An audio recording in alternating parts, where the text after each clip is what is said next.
What's up, everyone? Happy Saturday. You're watching Weekends with Kasparian and Nando Vila.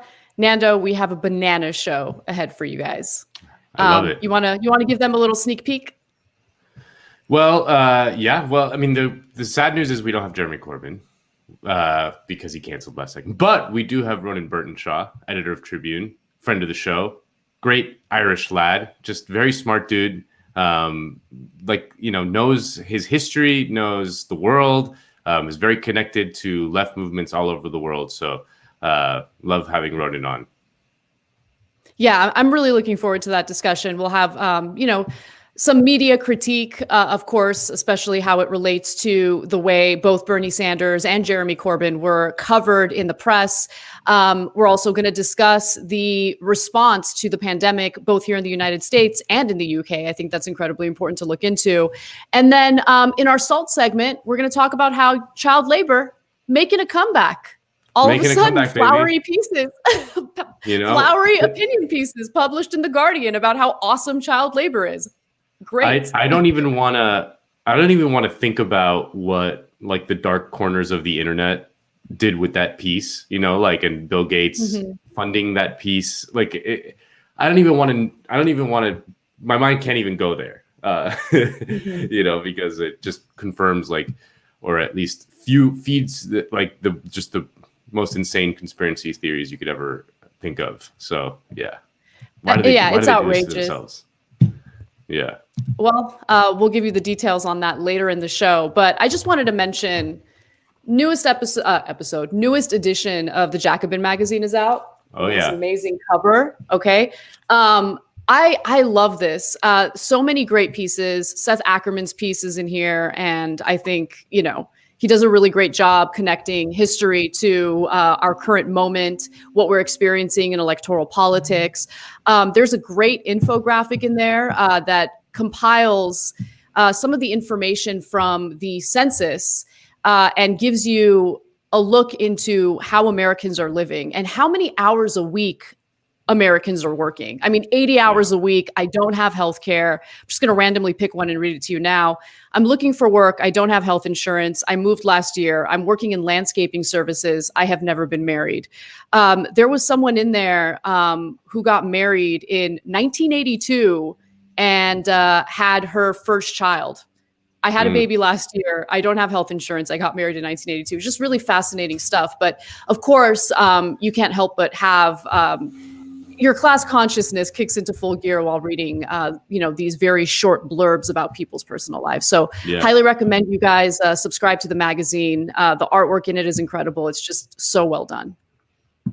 And a friend of the show, Daniel Bessner, has an incredible article on the Millennium Challenge, which is the largest war game ever conducted, in which, the United States fought a fake kind of Middle Eastern country and got their asses kicked.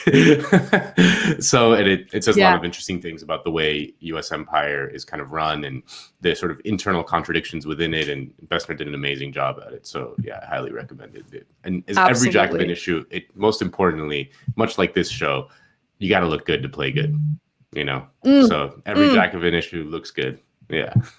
Yes. So honestly, the aesthetics, it's just so well done. Yeah. Chef's kiss. You know what else is chef's kiss? What is it? Oh, Verso Books. Yes. We are in November, and you know what that means, people. That means new Verso Book Club picks. Join the Verso Book Club and get every new ebook that Verso publishes each month, as well as 1 to 3 books in the mail. All Verso Book Club members will also get 50% off all books for as long as you are a subscriber. To celebrate 50 years of radical publishing, each member tier is 50% off for your first 3 months. The reader tier is only $5 a month and includes all of Verso's ebooks. That's 18 ebooks in November. I mean, you got time in Thanksgiving. You got time off. You can read some Verso ebooks, including Automation and the Future of Work by Aaron Benanov.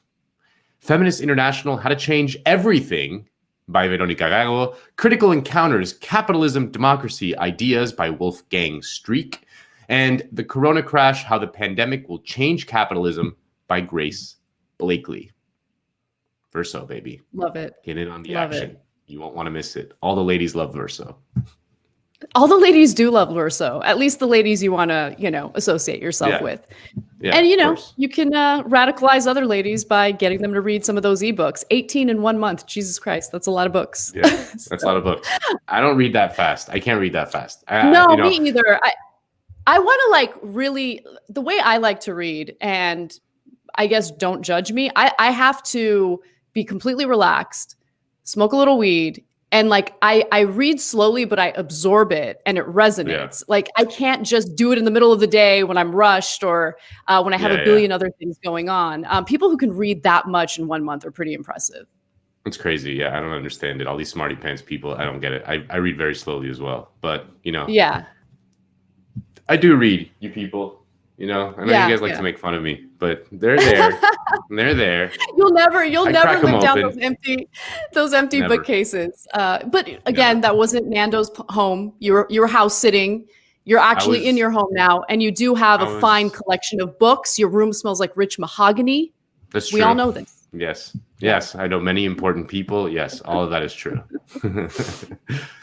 Well, Nando, I want to hear about your Decode segment, some much needed critique on the Democratic Party. Let's do it. All righty. Well, people, you know the expression, fool me once, shame on you. Fool me twice, shame on me.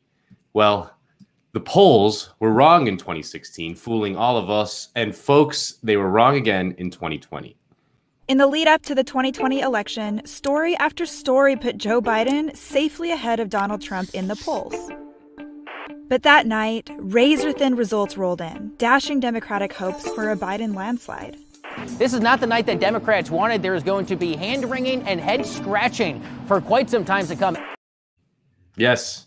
The Democrats were left head-scratching because all the polls told them that they were going to cruise to an easy victory for Biden, and just as importantly, that they were going to retake the Senate. Instead, it was too close for comfort for Biden, and pending 2 special elections in Georgia in January, they failed to retake the Senate. This was despite the fact that the average of all the polls, which is supposed to be the most accurate way to measure this, had Biden up to such a big lead that he was going to win in a historic landslide. Well, it's really not that much of a mystery. It's just that every pollster has a different set of assumptions about whether they've got the sample right, which is why Biden can be up by 5 points nationally in one poll and 12 in another. So is there any kind of a real clear picture? Here's my advice. Take the average. And the average basically tells you that Biden's up nationally by about 7.5 points. I should mention, on March 20th, Biden was up by about 7.5 points. So if you had gone into hibernation on March 20th and awakened yesterday, you would have assumed nothing happened. And yes, it's true. The polls did have Biden up around 7 or 8 points throughout most of the campaign. And you figure that kind of consistency in the polling would mean that it's probably accurate.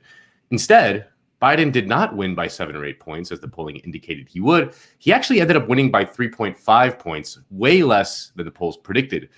But it wasn't just the national numbers that were off. In fact, the state-by-state numbers were way off. 538, for example, gave the Democrats a 75% chance of retaking the Senate.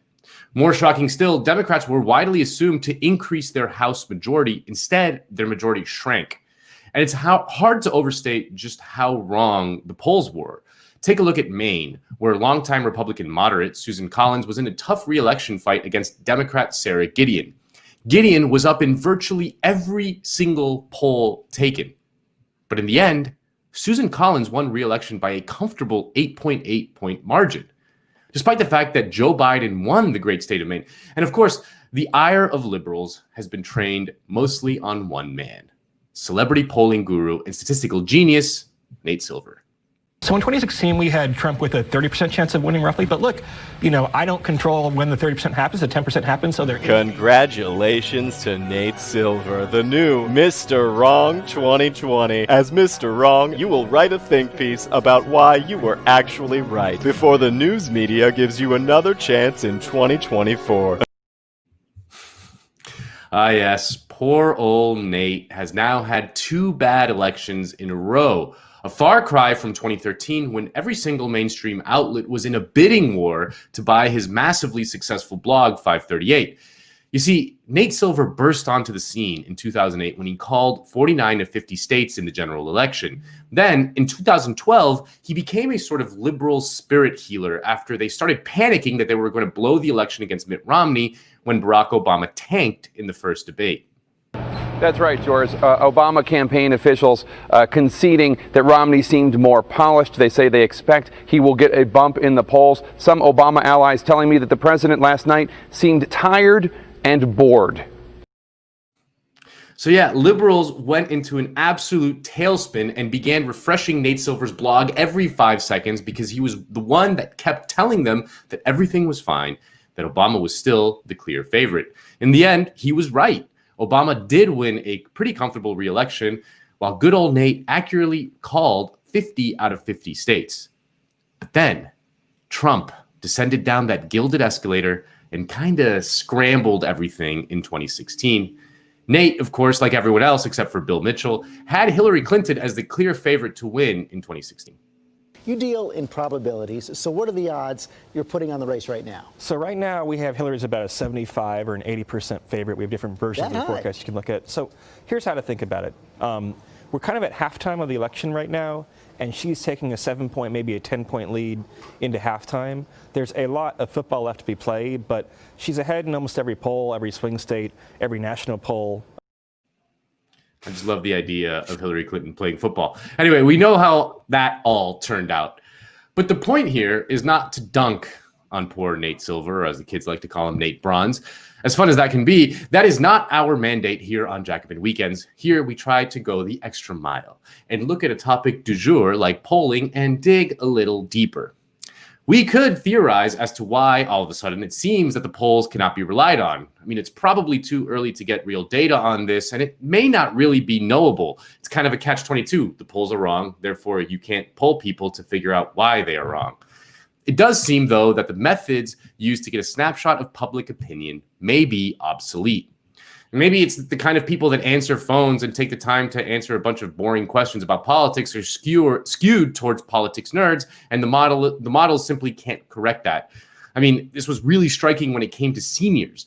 Polling had Biden somehow winning senior citizens, and the last Wall Street Journal poll ahead of the election had Biden up by a whopping 23 points among seniors, and in the end, Trump won seniors by 5 points. So what the hell's going on? I mean, I find the argument that it skews towards people who are hyper connected to politics pretty persuasive.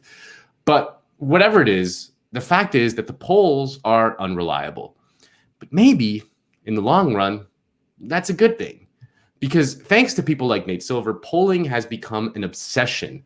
Because elections run forever now and media outlets need to fill the ever constant content machine, polls become these sort of micro news events that can drive political chatter for a day or two when nothing is really happening. What it does is it turns voters into amateur political prognosticators. And this is especially true of liberals.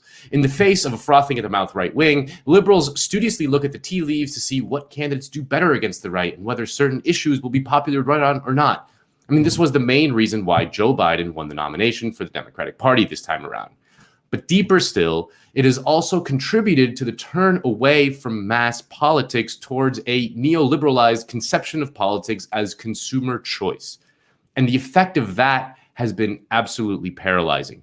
Nathan Akehurst and Rosie Collington put it quite eloquently in Jacobin when they wrote, "Floating above the electorate, connected only by the polling data, which you have outsourced to experts, is a lonely and isolating position. It makes public opinion a strange, snarling behemoth you rely on your agents to tame. An opinion poll that claims 53% of people oppose Z is not merely intelligence indicating that a campaign to win the argument for Z should be mounted with strategy and guile. It makes Z seem unachievable, and anyone who argues for Z seem unelectable. When Z means something like migration or welfare, issues on which the right has for many years controlled the argument while the center-left vacated the field, it is easy to see how the logic of politics by numbers acts to constrain progressive interventions. And the status quo is amenable to the vested interests of those who control many of the levers of political discourse. Or as a lyric in Bright Eyes' Let's Not Shit Ourselves has it, the approval rating's high, so someone's going to die. If you can't change politics through a project designed to transform not just opinion, but the roots of opinion, then time itself stops. It becomes what Francis Fukuyama called, with much darker spin, the end of history. And they are 100% correct. The right wing is not intimidated by polls. They have an agenda and they seek to shape public opinion to their will. Most of their policies are deeply unpopular, with tax cuts for the rich at the very top of that. But they don't give a shit. They hammer the message home, and eventually a decent chunk of their partisans will be on board, and they move on to the next fight. That is, in a word, politics.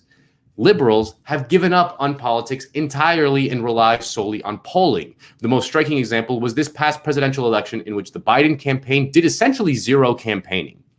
Trump's campaign was knocking on 1 million doors a week, while the Biden campaign was knocking on 0. The thinking was, look at the polls. He's way ahead. Let's just not do anything to alter this current state of play. But the polling was misleading. And as the Dems' down-ballot disaster proved, the support for Biden ticket was soft. Turns out, if you don't campaign, it's hard to get people excited for your team. But beyond that, since polling itself has become a meta conversation around our politics in a hyper-partisan country, people see the act of answering a pollster's question as a political act in and of itself. Take this viral poll from August that asked whether the 100,000 plus COVID deaths in the US was acceptable or not acceptable. 57% of Republican poll respondents said it was acceptable. This was seen as evidence that Republican voters were callous psychopaths with no regard for human life. But is that poll accurate? Or do they just see what the pollster is really getting at with the question? As Jacob Bacharach pointed out, what's really going on is that 57% of Republicans can easily detect a question that was designed as subterfuge to detect opinions about a president whom they support politically. They answered the real question instead of the fake one, which is why this kind of polling is diagnostically useless. The nominal question was, do you think 100,000 deaths is acceptable? But the real question was, do you think Trump is doing a good job? And they're not quite the same thing. And this works both ways as well. Take, for instance, fracking. Who can forget this memorable moment from the debates this year? And what about fracking? All right, let me allow Vice President Biden to respond. I never said I oppose fracking. You said it on tape. I did. Show the tape. Put it on your website. I'll put it on. Put it on the website. The fact of the matter is he's flat lying. Would you rule out banning fracking? I do rule out banning fracking. Okay, so there was a heated fight about fracking, and Joe Biden came out and said he did not, in fact, support a ban on fracking. Well, shortly after that, there was a poll that asked voters whether they supported a ban on fracking. And lo and behold, Democratic voters' support for a fracking ban collapsed. Data for Progress, a pollster, asked Democratic voters before the debate whether they supported a ban on fracking. 65% of them said they did support a ban on fracking. Then, just days after the debate in which Biden came out strongly against a ban on fracking, Data for Progress asked Democratic voters the exact same question on fracking. Support for a ban on fracking dropped 16% in just a matter of days. So what changed? Was there some big fracking innovation that turned voters onto fracking in a big way? No. Did millions of people suddenly study the issue closely and realize that fracking was okay? No. What happened was that Joe Biden came out against it strongly. And Democrats like Joe Biden. He's their guy in the partisan war. So now Democrats hate fracking. So are opinion polls utterly worthless then? Well, no, not exactly. What is certainly worthless are polls that are hyper tied to a specific news cycle. What is more useful is polling over time. For example, Medicare for All has polled well over 50% for a long time now, despite the fact that both major parties oppose it, as well as virtually everyone in the mainstream media. There was even that viral Fox News poll that showed 72% of the population supports, quote, government-run healthcare. So why is that? Well, not to be glib, but sometimes things are so obvious that a poll is unnecessary. Most people like basic security. They like fair wages, which is why minimum wage increases typically win even in red states. They believe that government should be taking care of the things that are outside of their control, like crime, fires, and healthcare. So that's great news, right? But is that enough? Of course not. Politics still needs to be done, in a manner of speaking, to continue to change not just opinion, but the roots of opinion. And more importantly, to mobilize people around something like Medicare for All. And then politics has to deliver the goods. That is how the Democratic Party dominated American politics in the wake of the New Deal. They passed a bunch of reforms that improved people's lives for the better. And voters rewarded them for that time and time and time again. You don't need to be as smart as Nate Silver to figure that one out. So good, Nando. You were able to articulate much of the frustration I've been feeling in pretty much every election cycle I was old enough to talk about on the Young Turks. So it's just like this blood sport environment that the news cycle has created every election cycle. The election begins earlier and earlier and earlier in each election cycle. So it's a year and a half before the actual election takes place. And we're already talking about polling. The media is already trying to figure out which candidates it's going to like shiv, in their sleep. It's just incredible. And as you were talking about the narrative or public opinion shifting on certain issues like fracking, I couldn't help but think about what the right wing does in order to rally support either behind a candidate or a specific political issue. Just this week, there was a Republican politician named Dean Browning who forgot to log out of his burner account on Twitter or sock puppet account, where he poses as a black man who's a huge fan of Donald Trump. Now, again, this is a right-wing white politician in the middle of the country. He is not a black man. He's not a gay black man, as he purported to be in the tweet that he put out. But the reason why the right wing does that is because they try to give you this illusion of mass appeal. And I feel like whether he's doing it wittingly or unwittingly, Nate Silver contributes to that same type of tactic, right? Just totally. Creating, I just feel like, the example you gave about fracking is just indisputable. And it's so fascinating. Yeah, I mean, there's a complicated relationship between public opinion and power, right? Power can shape public opinion. Public opinion can also shape power in certain ways. It's not like totally like the way that the polling industry in the United States is interpreted by most people in the media is as if like there is this kind of frozen moment in time in which like the opinions of people are unmutable or not changing, or and the fact is that that's just not true. I mean, polling on gay marriage, like it's a chicken and egg situation, whether like support for gay marriage is what led to the gay marriage being passed in all 50 states, or vice versa. Like once gay marriage was passed, people were like, oh, broadly okay with it. I mean, it's both. Both of those things are reinforcing themselves. So what the Democrats don't understand is that they have a role in shaping public opinion. What they do is often is like, well, look at the poll, is unpopular. This thing is unpopular. We can't do it. And sometimes it's even unpopular by like small margins, and it's like they don't believe that they have the ability to advocate for something and then like shape opinion. That's just, it's part of what leadership is. It's to agitate for something. So I hear what you're saying, and maybe I'm a little too jaded at this point because the way that I look at it, the way it's framed in my mind is much more cynical. I think that they're acutely aware of the fact that they have the ability to shape public opinion, but they don't really have an interest in doing it. And I think that it's abundantly clear in the kind of messaging that we saw both in Hillary Clinton's campaign in 2016 and Biden's campaign in 2020. They both ran on nothing. I mean, Biden's message at a time when we're dealing with, neo-Nazi marches and, people getting snatched up in the middle of the street by federal agents and put into unmarked cars. Like, we don't want to hear about decency. Like the fact that he ran on decency, it's kind of miraculous that he won. And I mean, we've talked about this before. part of the reason why he won is because Donald Trump bungled the response to the pandemic so badly that, had it not been for the pandemic, I think that Donald Trump would easily have gotten reelected. The Democratic Party took a huge, huge risk in this election cycle while simultaneously regurgitating over and over again that it's the most important election of our lifetimes. Donald Trump is a threat. Donald Trump is a threat. And I guess, to be fair, that was the other message they ran on. Donald Trump is a threat and we need to be decent to one another. Let's bring back decency. Okay. But I love everything you had to say, all of your critique about these polls, because it's just another data point. So if you're part of the media, or if you're a voter who's trying to analyze what's popular, what's not popular, which candidate is doing well, you should consider polls as just another data point. But I think it's also important to understand the methodology behind that data point that you're taking into consideration when you're assessing the political climate. And let's stop making celebrities out of dorks like Nate Silver who get it wrong over and over again. Like, Cenk and I had this bet.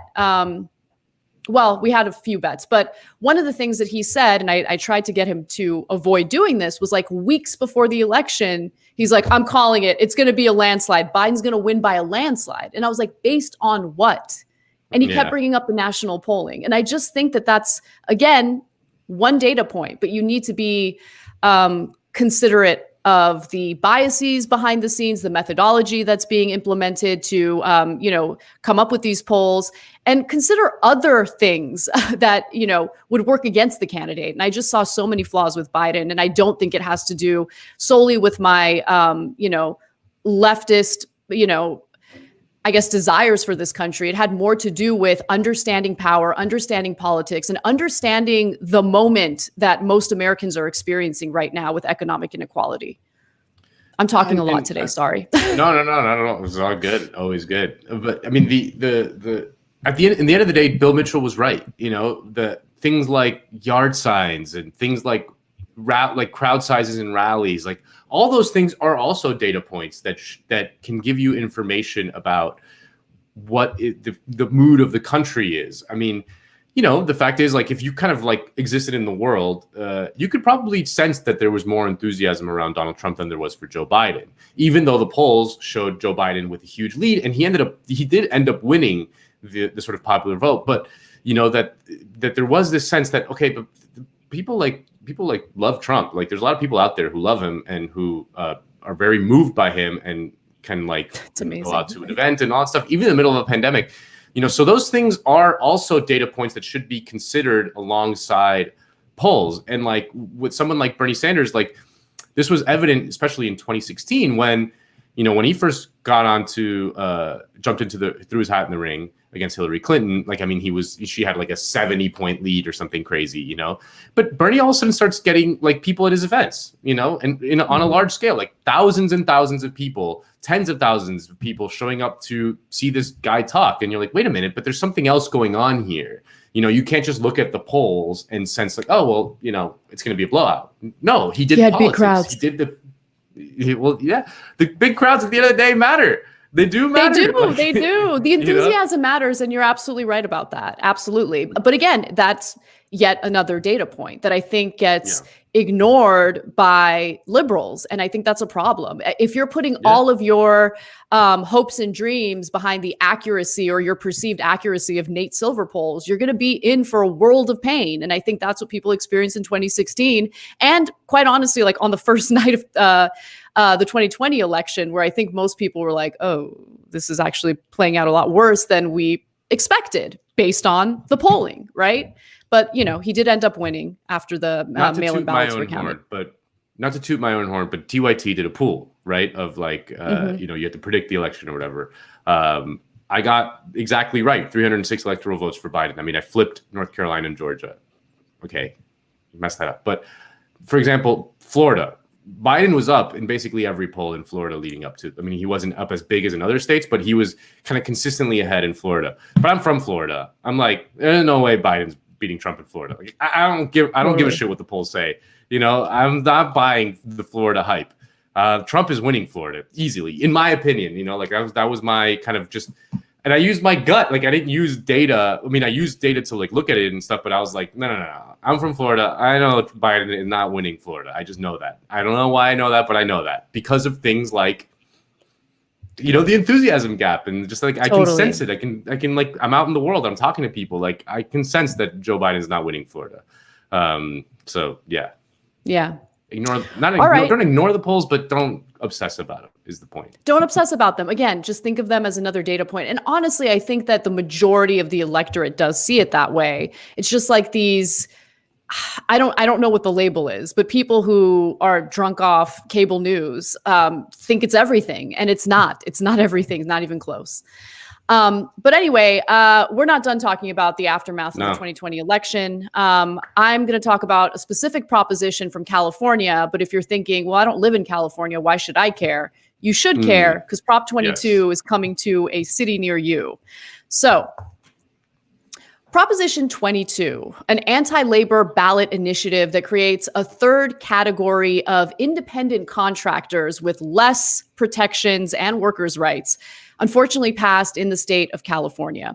Now, while this is only impacting app-based gig workers in the state of California for now, I think all other states in this country need to be warned about the impact of this ballot initiative and how it's very likely to come to a state that you're living in. And you need to do anything and everything possible to prevent the passage of a similar law or a similar ballot initiative. Again, we need to avoid it. So the simplest way to sum up Prop 22 is that it excludes app-based gig workers from even the most basic labor protections. So to sum it up, it's basically taking a giant step back in the labor movement. Prop 22, according to the Washington Post, which was approved by 58% of workers, makes drivers independent contractors with promises of 120% of the minimum wage and a healthcare contribution equivalent to either half or 100% of the employer-provided average under the Affordable Care Act. But there is a giant catch, as there always is when you're dealing with a company that wants to maximize gains and cut costs as much as possible. So unlike full employment, however, benefits are calculated based on a driver's active time, negating the potential hours per week they spend waiting for a fare while logged onto the apps. So they could be working and not getting paid for the work they're doing because they're not getting paid. Under Prop 22 and how it was written, these workers are not getting paid unless they literally have someone in their vehicle and they are driving them to a destination. So drivers will now receive limited health benefits. I mean, if you just do a deeper dive on what Prop 22 actually does, it gives these workers limited health benefits, but only for those who log enough hours and an hourly pay guarantee that the UC Berkeley Labor Center study actually found to be worth only $5.64. And we're talking about a state that is incredibly difficult to live in. If you're making $15 an hour in the state of California, it is difficult to make ends meet. Now imagine making $5.64 an hour. And again, that number is what comes up after you take into account the amount of time gig workers are not getting paid because they are simply logged in, they want to work, but they don't have a customer, or they're not delivering something, or they're not driving a specific person or group of people in their vehicle. But there are other downsides to this proposition that I want to share with you. For instance, workers will also end up shouldering all of the overhead involved in driving, using your vehicle in order to drive people from point A to point B. They do not get paid time off. They do not get overtime pay. And this is particularly relevant right now, considering the pandemic. These workers also do not get any paid sick leave. So again, if you do a deeper dive, what you'll see is that this ballot initiative, which unfortunately did pass, puts workers at a significant disadvantage. And if they're suddenly fired, they won't have any recourse. For a California rideshare driver who died from COVID-19 last month, his independent classification means his family will receive no workers' compensation. So what's good about this initiative? Again, if you actually read the wording of it, if you understood what would happen to workers once it's implemented, you could fully understand that some of the advertising, the yes on Prop 22, side put out there was just complete and utter BS. It also restricts consumers, by the way, from holding these companies accountable if something happens to them while they're being driven, or, if one of their private contractors harms them in any way. Because what these companies can then turn around and say is, well, we're not liable. This is a third party. This is an independent contractor. This is not something that we are responsible for. So it's bad for the workers, and it's also bad for the consumers. And the new law will beat down on workers who are already at a significant disadvantage economically. Gig workers are predominantly older people of color and immigrants without degrees, savings, proper insurance, or other sources of income, and they typically drive more than 30 hours a week to support their families. And by the way, this law is nearly impossible to change in the state of California, where you need an insane majority in order to make changes to it. So in order to make any changes, lawmakers in the state of California need to pass those changes by 7/8 of the California legislature. It's never going to happen. This is it. This is the law. And this is what workers unfortunately have to deal with in California, unless workers find a way to organize and fight back against it effectively. But organizing is even more difficult under the way this new initiative, which is now implemented, was written. So the ballot measure was actually a direct response to an okay bill. I wish it was stronger, but a bill that the California state legislature passed. It was known as AB 5, Assembly Bill 5. California's AB 5 recognized gig workers as full employees, entitling them to labor rights like unemployment insurance, paid sick leave, overtime, and a path to unionizing. Prop 22 exempts the gig companies from AB 5 and instead creates a third category of independent contractors with few perks. And so the tech companies that employed these gig workers were not pleased with AB 5. They believed that the law should not in any way apply to them.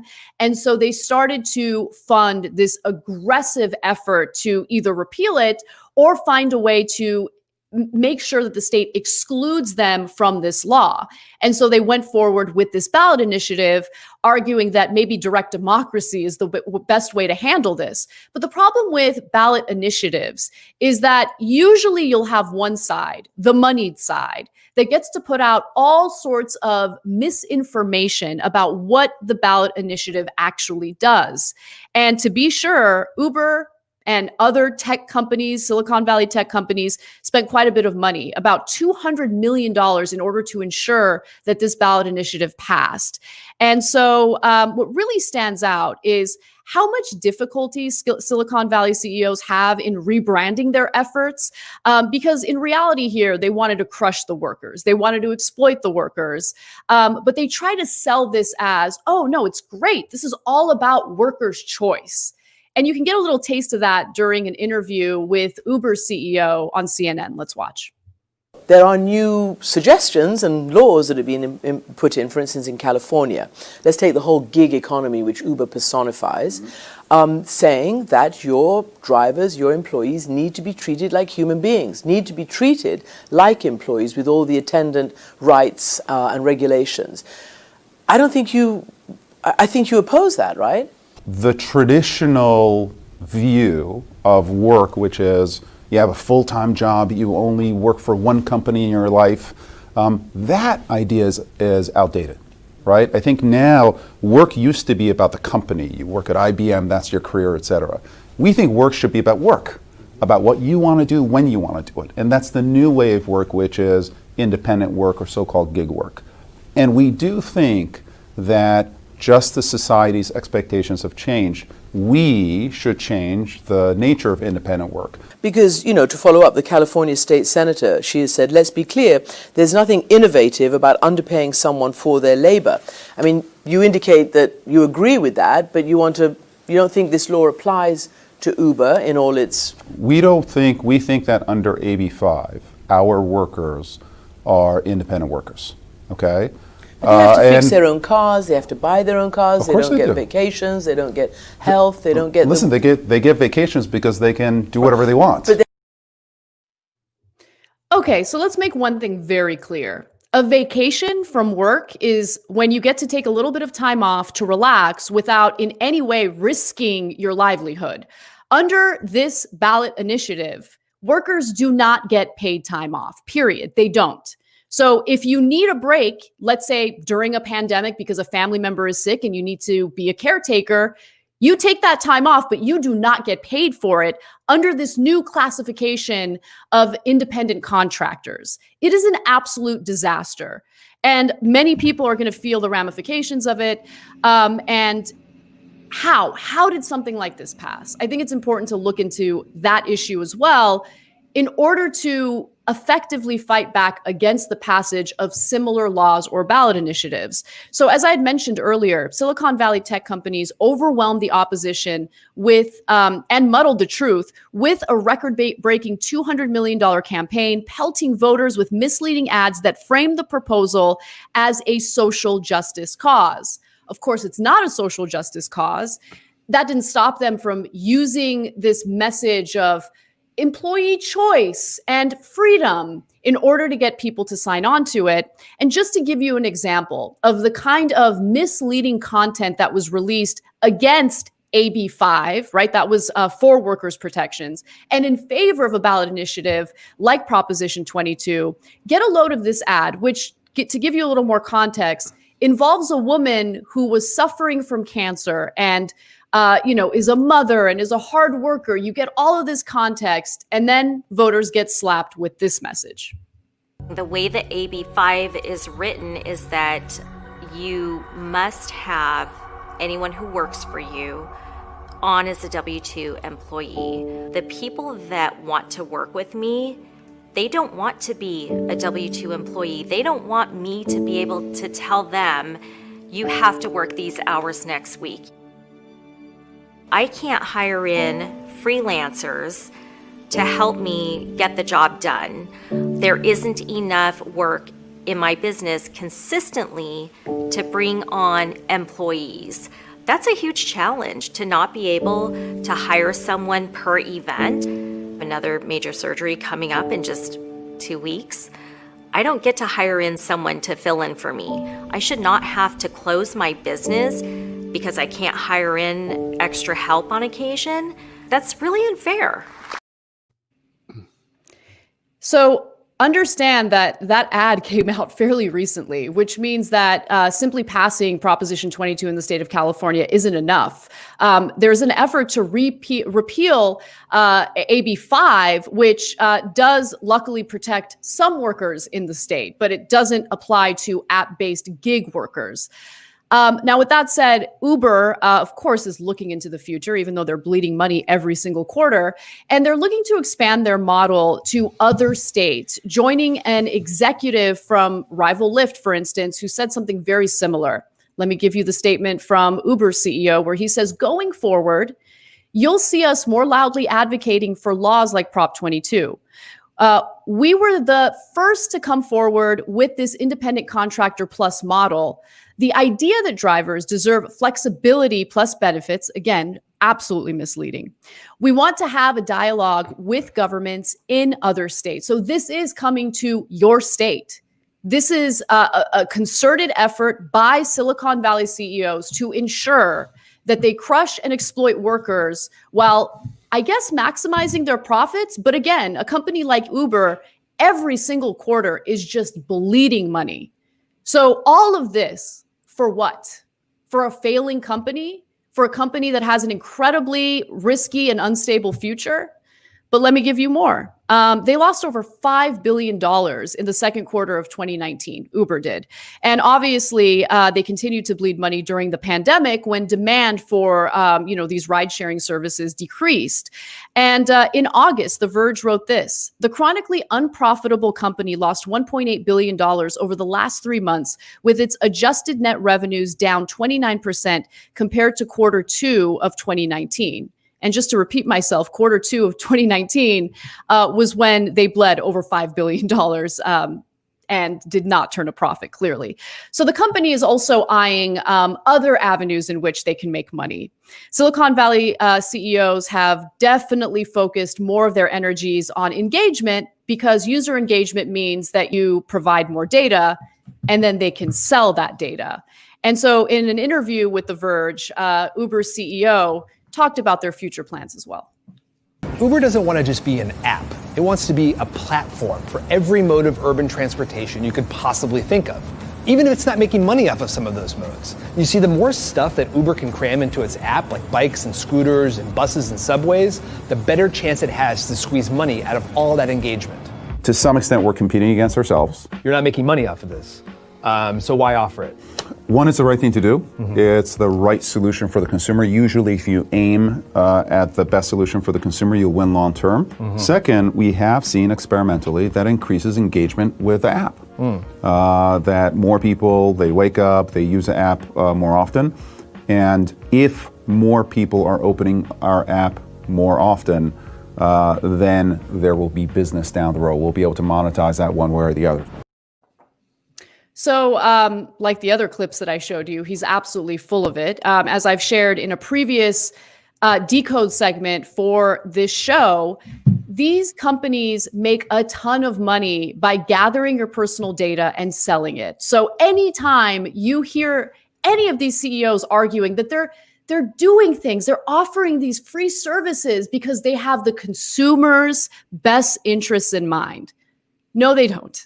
They essentially want to use you for your free labor, because you're inputting your personal data into their app, which they then sell for profit to third parties. So let's get that straight. They love the free labor. And then on top of that, of course, they're crushing their employees, paying them far less than minimum wage in the state of California, which again is incredibly expensive to live in.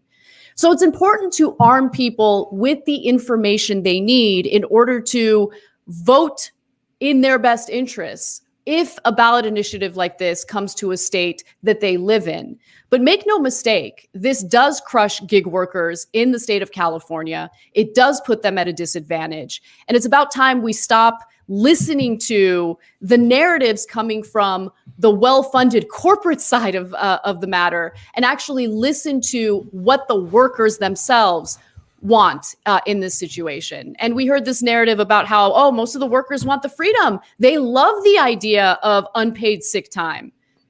Yeah.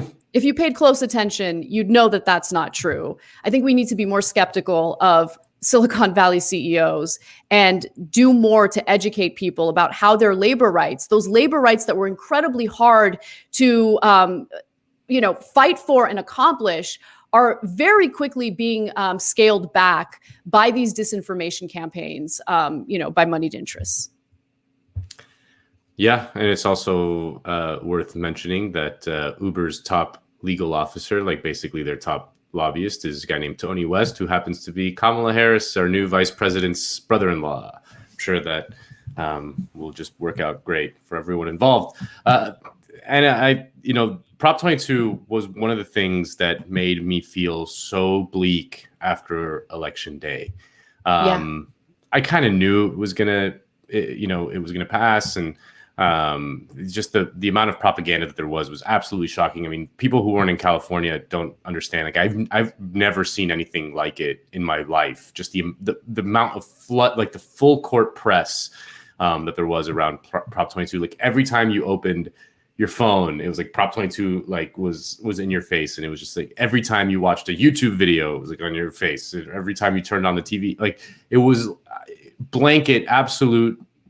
blanketed everything.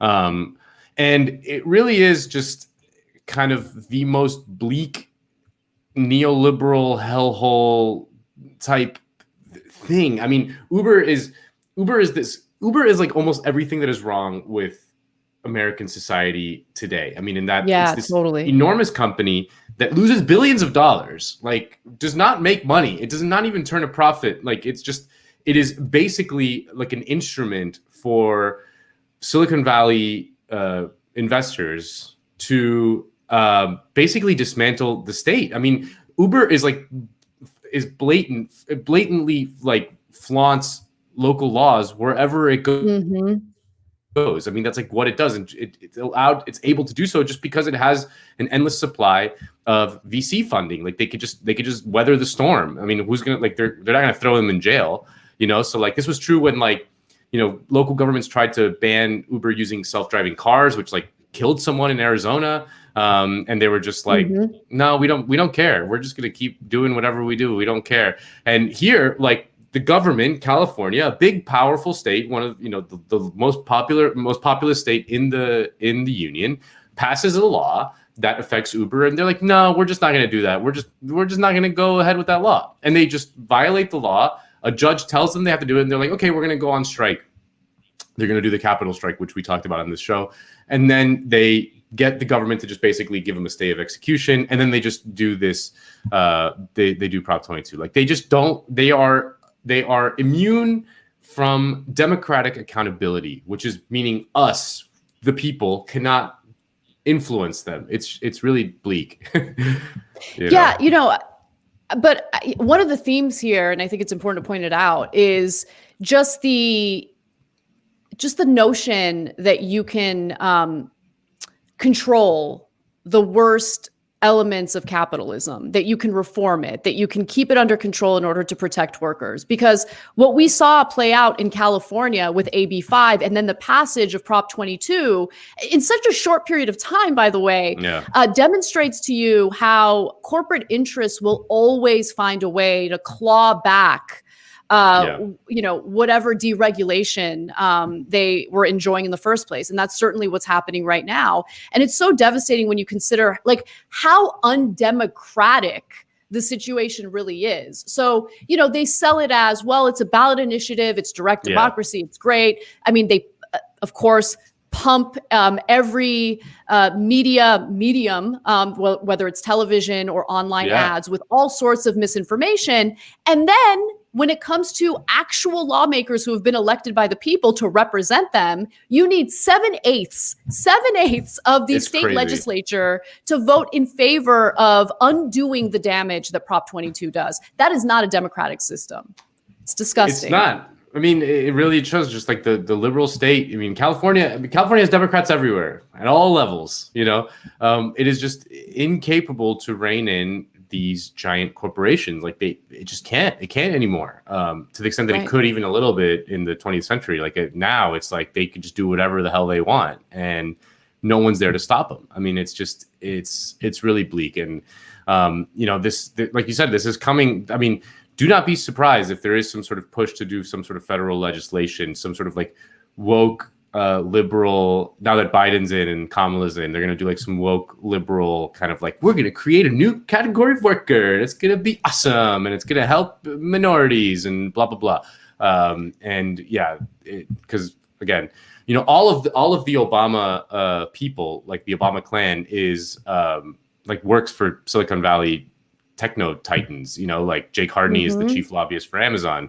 Sheryl Sandberg, who was going to be maybe possibly Hillary Clinton's secretary of the Treasury, is Facebook's biggest, number 2. David Plouffe was caught doing illegal lobbying for Uber. Kamala's brother-in-law is the lobbyist for Uber. I mean, that's where they all are. Just all you need to do is take a look at it's already begun, Biden's transition team. You already have representatives from Uber serving in various, portions of his transition team. It's broken down based on government agency. And it's, Uber's actually, they're listed in like the intelligence portion of Biden's transition team, which I think is it goes back to what I was saying in the segment. I mean, I love how they try to brand things as frame things as, we're offering you a free service because it's the right thing to do. We're looking out for you, And then they turn around and they sell your data either to the government or to third parties so they can spam you with advertising. They sell it to data brokers who can sell all your personal information for like $1. That's what I had to deal with this year with a hacker. I talked about it on the show. So there are real consequences to what's happening right now. And, it is devastating that proposition passed in California. Anyway, I could talk about this all day, but we have a fantastic guest to join us now. Here with us on weekends, we have Ronan Burtenshaw. He's the editor of Tribune, and will talk to us about, some of the parallels between Bernie Sanders and Jeremy Corbyn, in the UK. Ronan, thank you for joining us. Thanks for having me. So, Nando, why don't you take the first question? Well, I just want to very quickly, just because we were talking about Prop 22 and Tech Titans, Ronan's good friend, Nick Clegg, is actually one of the top executives at Facebook. Nick Clegg was the leader of the Lib Dems. It's just the UK is not immune from all this at all. Not at all. I wanted to chat about that a little bit, actually, because it's a really important question. Bogus self-employment, before we get into Corbyn and Bernie and all the rest of I'd love that. Depressing stories that we have to go through. Bogus self-employment is a really important question in the UK economy as well, all across the developed world. This is a tactic that they have used to push down wages, to attack trade unions. And you can see, the latest statistics from the UK are fascinating on this. Mark Harvey, a sociologist in Manchester, did a study, I think 2 years ago, that showed about 3/4 of those that were listed as self-employed in the UK economy were bogus self-employed. They were people who, we're talking about self-employed who don't have other employees. They're not businesses. The vast majority of their work is going to one company or a small number of companies within a single sector. And there's been this huge growth in the proportion of people who are self-employed within the economy since about the 1970s and 80s, when the great attack on labor really took hold across the West. And it's an important topic because when you look into how it happened, it was capital's solution to some of the frustrations that workers had in the post-war period, at the time of social democracy in Europe, and the relatively decent period that you had in the States. Workers had frustrations about their lack of freedom, their lack of power in the workplace. And obviously a big part of how the left provided answers to that was, well, we need unionization, we need workplace democracy, we need to empower workers and so on. Capital's answer was, no, everyone can just be their own little capitalist. Everyone can be their, their own little business, who's going to be able to, make money and profit themselves, and you'll be totally free. Now you go and ask a gig economy worker in Deliveroo and Uber and all of these kind of companies how free they are, and they'll give you a very short, bloody answer.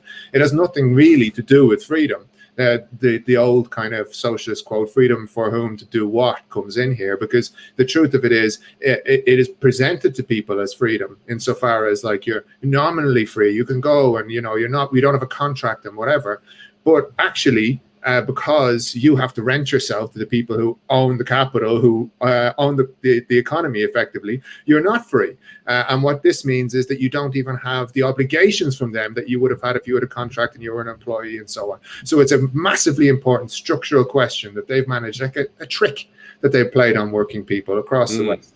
It's sad to see Prop 22 pass in the States, but I'm sure there'll be better organizing opportunities maybe when it's outside the den of Silicon Valley.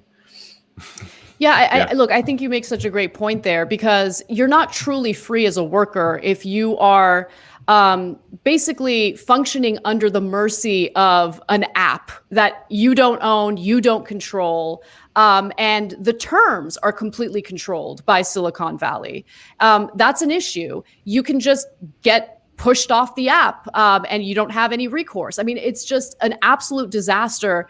And in America, the narrative of freedom and liberty is so intoxicating that it can be used in any propaganda campaign to push people to vote or act in a way that's not in their best interest. I mean, we're seeing it with the pandemic, where people have been propagandized to think that wearing a mask is violating their freedoms and their liberties. It's absolutely horrendous and terrifying that we're finding ourselves in this situation when it comes to labor rights. But what kind of action or what kind of organizing has taken place in the UK to kind of fight back against this? I mean, there's a significant effort to try to organize gig economy workers. Fundamentally, the question for us is this, when it comes to freedom, in my view anyway, you've got to be able to argue with people what freedom really looks like, because people do want to have power in their workplace. They want to be able to make decisions where possible. They don't want to, be kind of yoked to the plow, as the old phrase was. And so you've got to be able to make the case that actually what you do with companies like Uber is you democratize them. And that means that you give workers who are in them the power to vote and to have, a say in the organization of the company, in much the same way as people feel that they have an inalienable right to vote in the political sphere. That you need to be able to democratize the economic one, much like the political one, at least to some extent, is democratized.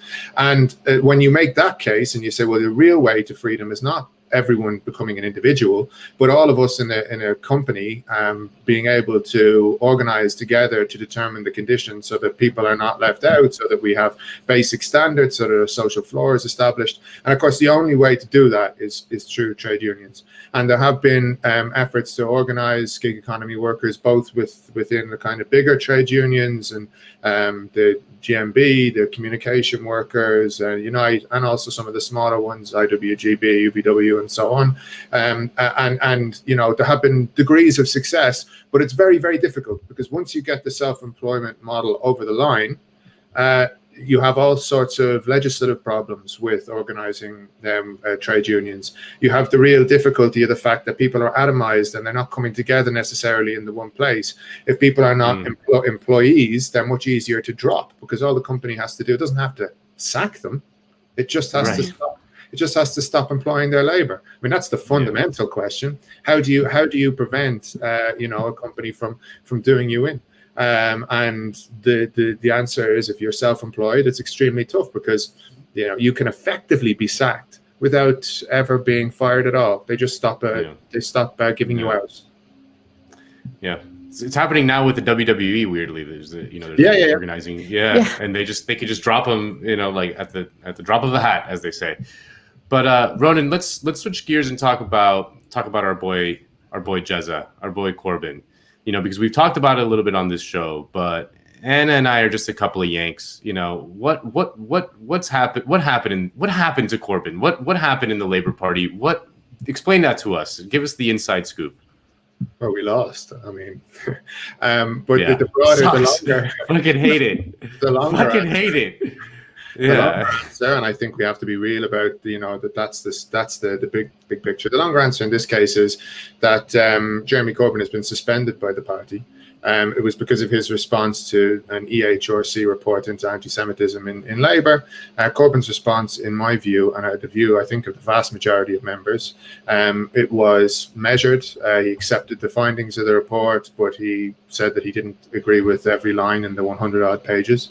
And he particularly raised the fact that the extent of the problem in the party had been exaggerated in some quarters, and particularly by those who were using it as a factional tool. And this is just it's very easy to evidence. It's a demonstrable fact. So there was a Survation poll done, I think, in 2018, asking the public the degree to which they thought anti-Semitism was a problem in the Labour Party, and it showed that the majority of the public felt that about 34% was the number of Labour members that had complaints against them of anti-Semitism, and the actual number was, of course, a fraction of 1%. So there's no debate that the scale of the question had been exaggerated, and then the question, the debate that comes in is, what had happened? And part of the reason why that was the case was that this was, as a lot of disputes inside parties become factionalized, and this one, of course, did. And the examples again can be laid out very, very clearly. The leaked report, which you might remember from some time ago, about the scandals inside the party. Margaret Hodge, who was a senior figure on the right of the party, was found to have made all sorts of grandiose claims about having had 100 complaints about Labour members that were bona fide nailed on anti-Semitism. I mean, when it went in and people looked into it, I mean, 80% of them weren't even members of the party. So like it was being, these these questions were being drummed up, put out in the Twitter accounts, put out in the press, and so on, without anyone evidencing them. But Corbyn did accept, and which I think he should have, and was the correct thing to do. The examples the HRC provided where there were real problems with this question, he produced a statement that accepted the findings, called for them to be implemented swiftly, about professionalising the kind of processes in the party where there are complaints and so on. And he was suspended anyway. And the truth is, they were looking for an opportunity to suspend them because of the nature of what the Starmer project is, because of what they think is their path to victory, which is that fundamentally they believe that the way to make Labour electable again and to get into power with their politics is to break with anything that might appear radical, to break with that socialist past of recent years. You saw this from the earliest stages when they left the left out of the shadow cabinet. Obviously, they sacked Rebecca Long-Bailey, who was our candidate for the leadership. Now, all of even the junior people who were in the so they left out of the senior shadow cabinet positions. Now even all the junior ones who were in minor positions are gone. They appointed a directly and brazenly factional general secretary, a bit like your own Tom Perez in the DNC. They forced the left they forced resignations of key figures on the left by pushing through lines on like abstaining on the Spy Cops bill, which is a really dreadful piece of legislation that allows police and intelligence services, and actually a lot of sectors of the state beyond that. I don't go with that, but it's so wild and so broad to intervene in trade unions, social movements, and so on. It's an effective immunity charter for the police to engage in activities where, like in the recent past, it has been discovered that a lot of this was going on, that they were spying on our movements. This is like providing legislative basis to make it almost impossible to criticize them. So there's an inquiry going on at the moment, parallel to all of this, that is talking about how police intervened in left-wing movements and had relationships with women under false names, and had kids, and years-long relationships, and then disappeared. And the Labour Party is supposed to now not stand up against this. And when a leadership pushes stuff like that through, obviously it's an attack on the left and everything that we stand for. And most recently, just in the last few days, they've been suspending Labour Party members who are in positions. I want to raise the solidarity with my comrades in Bristol, who, when they tried to pass motions in support of Jeremy Corbyn in the wake of his suspension, themselves got suspended just for discussing it within the party structures. Wow. So it's a prolonged, it's a prolonged attack on the left, and the reason is simple. These people, it's not possible for Keir Starmer to go out there and present himself as unthreatening to capital and big business interests if he's got, as part of his coalition, a load of principled socialists who want to stand up against, the powerful and wealthy. And so it has to be very public that we're going to be pushed out, that we're going to be marginalized, and we have, and this is all part of that exercise. Ronan, before I ask you my next question, I just wanted to read a kind message that someone left in our YouTube super chats. Idabito writes in and says, Tribune Magazine, which Ronan edits, is magnificent and worth subscribing to. Very stylish and substantive left-wing content. So wanted to make sure that I read that. Yeah. So is Jacobin. It's the most important part. Yeah. This is great. No, we get it. Like, gotta be stylish. We need to have the right message, but look good while doing it.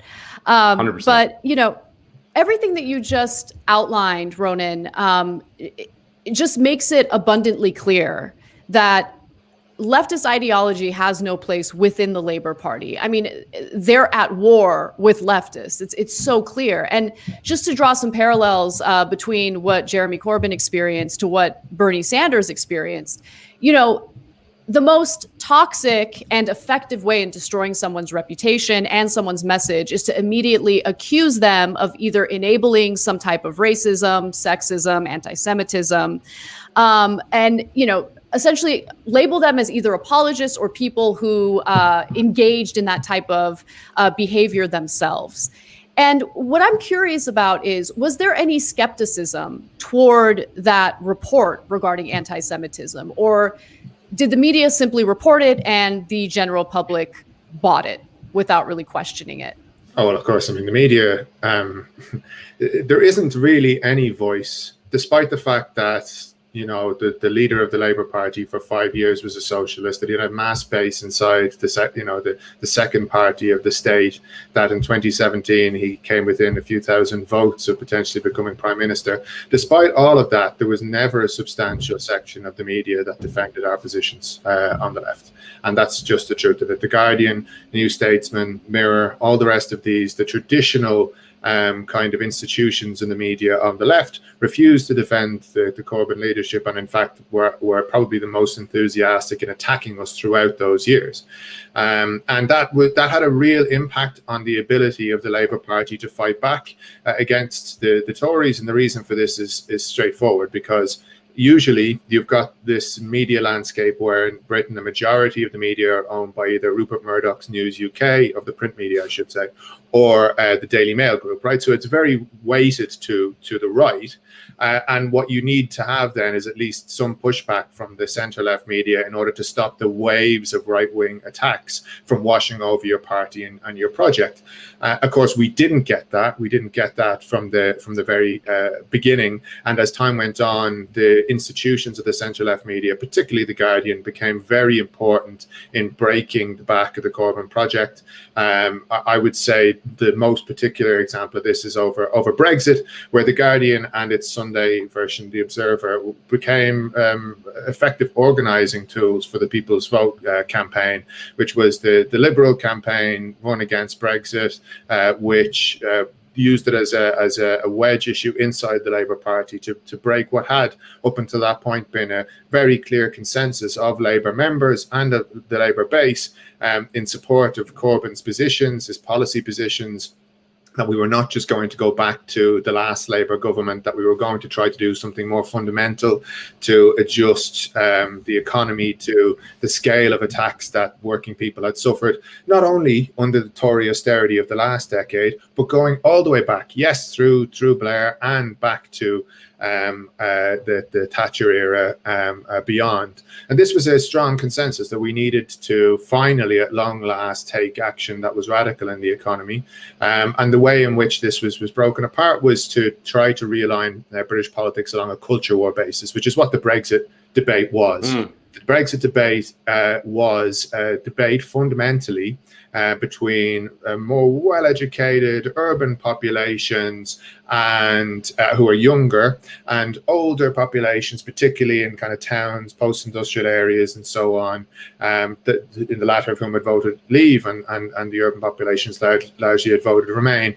And when you realign politics along those kind of fault lines, then it becomes almost impossible to build the kind of class coalition that we needed to get our program across the line. So they very, very, skillfully reshaped the political landscape after the great result of 2017 through the Brexit controversy in order to break the back of the Corbyn project. And you couldn't have done that without these media institutions.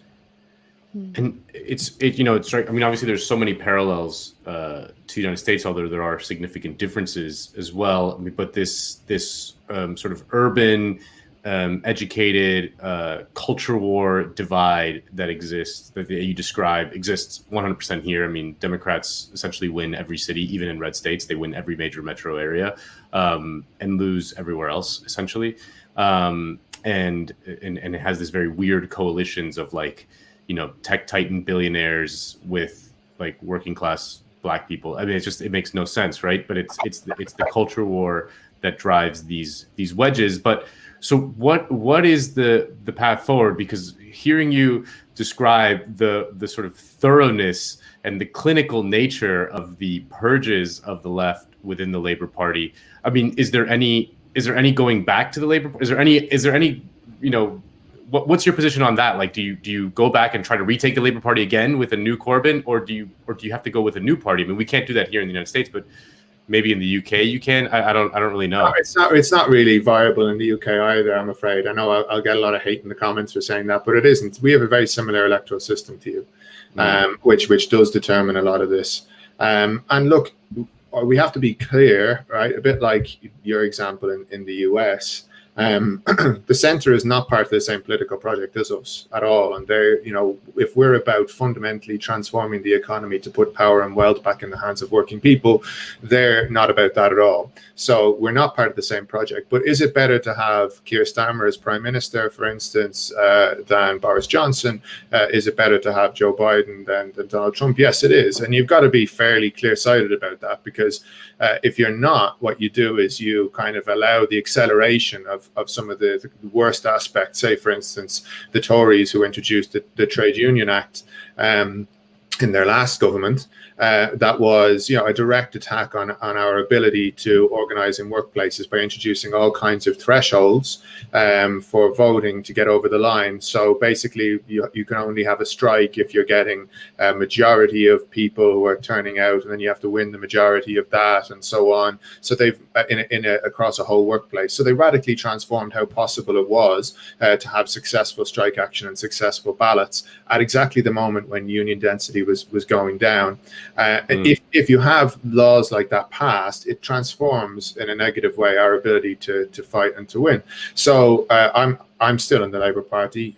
We shall see how long all of that lasts, insofar as we may all end up purged. But the bottom line of it is worth fighting. And part of the reason why they're coming for us now in the way that they are is they know quite clearly that while the left has a voice, a substantial voice, while it does, like, for instance, what it did yesterday, and it wins a majority of the constituency seats in the National Executive for left-wingers, for socialists who are clear and unambiguous socialists, while it continues to be able to do things like that, it continues to have access to the mass of the population to make socialist arguments.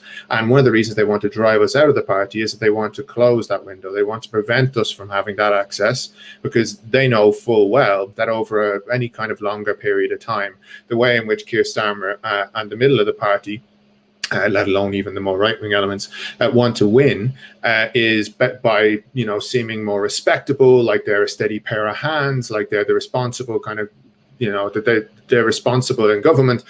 It's the exact opposite to what we're arguing for, which actually the majority of people want, which is really fundamental change in the way the economy works, to put, to change the nature of what it's like to work and to live in this country. And the real challenge for us, and the problem is, we can't just take over the centre-left coalition. I think a lot of people on the left thought that we could just be them, but like more left-wing. So we could play the culture war game, but just be more left-wing.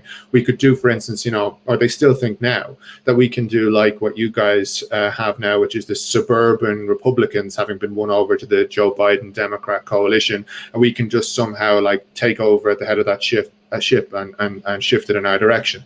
We can't. Fundamentally, the bedrock of the left-wing's coalition has to be people who feel in their gut that there's an injustice, that they work hard, but that they can't get on in life. And the reason for that is that the system is rigged against them. These are people who have an indignation about that, who have an anti-establishment sentiment because of it. And these are the people we need to be organizing. Whereas the middle of the road, what they want is the whole aspect of their politics is about, let's just return things to when it was all sensible and decent, before Donald Trump, before Brexit. Let's just return things to the status quo ante, where it was a few years ago. And their whole way of looking at politics is that, it's with a degree of superiority, that we're better educated, we're smarter, we run the show. I know that. Yeah, I mean, so it's totally different, and we have to have that fight. And I believe if we have that fight within the left, that actually a majority of people, even now with our current coalitions, right, who want to see left-wing policies, are going to be possible to win over to our side. And I think it would be a mistake for us to allow ourselves to go back to the margins like we were in the period before Bernie and before Corbyn. I was, that's when I came up as a socialist activist. I remember it. I remember rooms of five lads and a dog. I know what that was like, and it was miserable. And it would be a mistake to allow ourselves to go back there. Yeah, it's interesting because here in the United States, the Democratic Party has really latched onto identity politics and cultural issues in order to do the majority of their campaigning. It gives them the ability to completely ignore the economic injustice that most workers are experiencing right now and have some message, right? So, of course, with Biden, there was this message of decency, which is a strange message to have when you have, this constant fear mongering about the right wing. It's like, oh, they're terrible. They're going to destroy you. They're going to destroy your life. But we need to be decent. We're going to bring back decency with all these people who are accusing you of being pedophiles, right? With no evidence whatsoever. It's the most insane message. I don't think that message was effective. I think that Donald Trump being a disaster with the pandemic is what helped elect Biden. But now we're also getting this weird pivot within congressional Democrats regarding messages of racial injustice, right? They want to now completely abandon messages regarding racial injustice. And so on one hand, you have this hyper focus on cultural issues, which they've always been incredibly shallow about. They've never actually wanted to do anything to improve the lives of various minority groups throughout the country. But they used it for a campaign tool and a campaign messaging.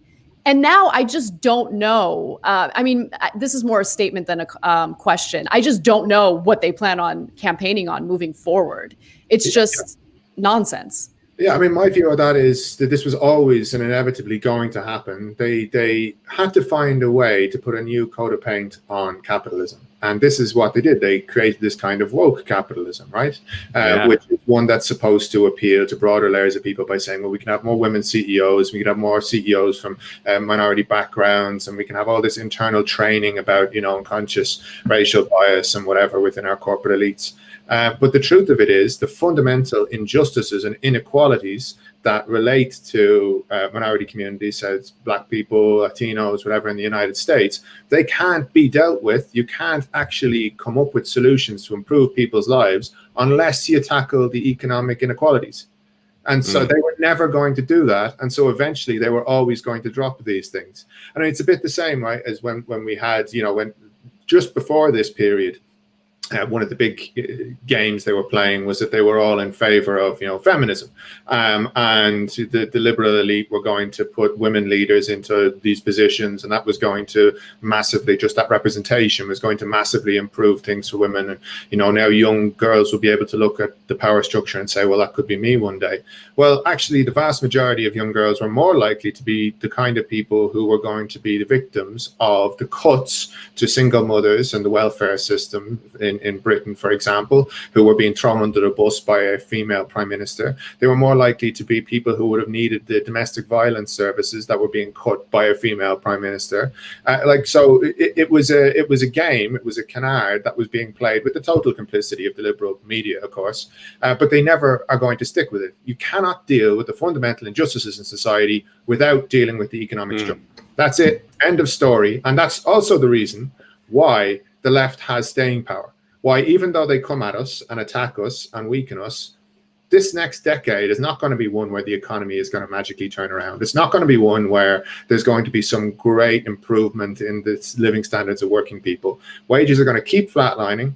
Inequality is going to keep growing. Wealth is going to keep concentrating. And while all that is the case, we've got a shot, as defeated as we are, which is why, people need to be real about defeats, the reason why we lost, but they also need to be real about the prospects.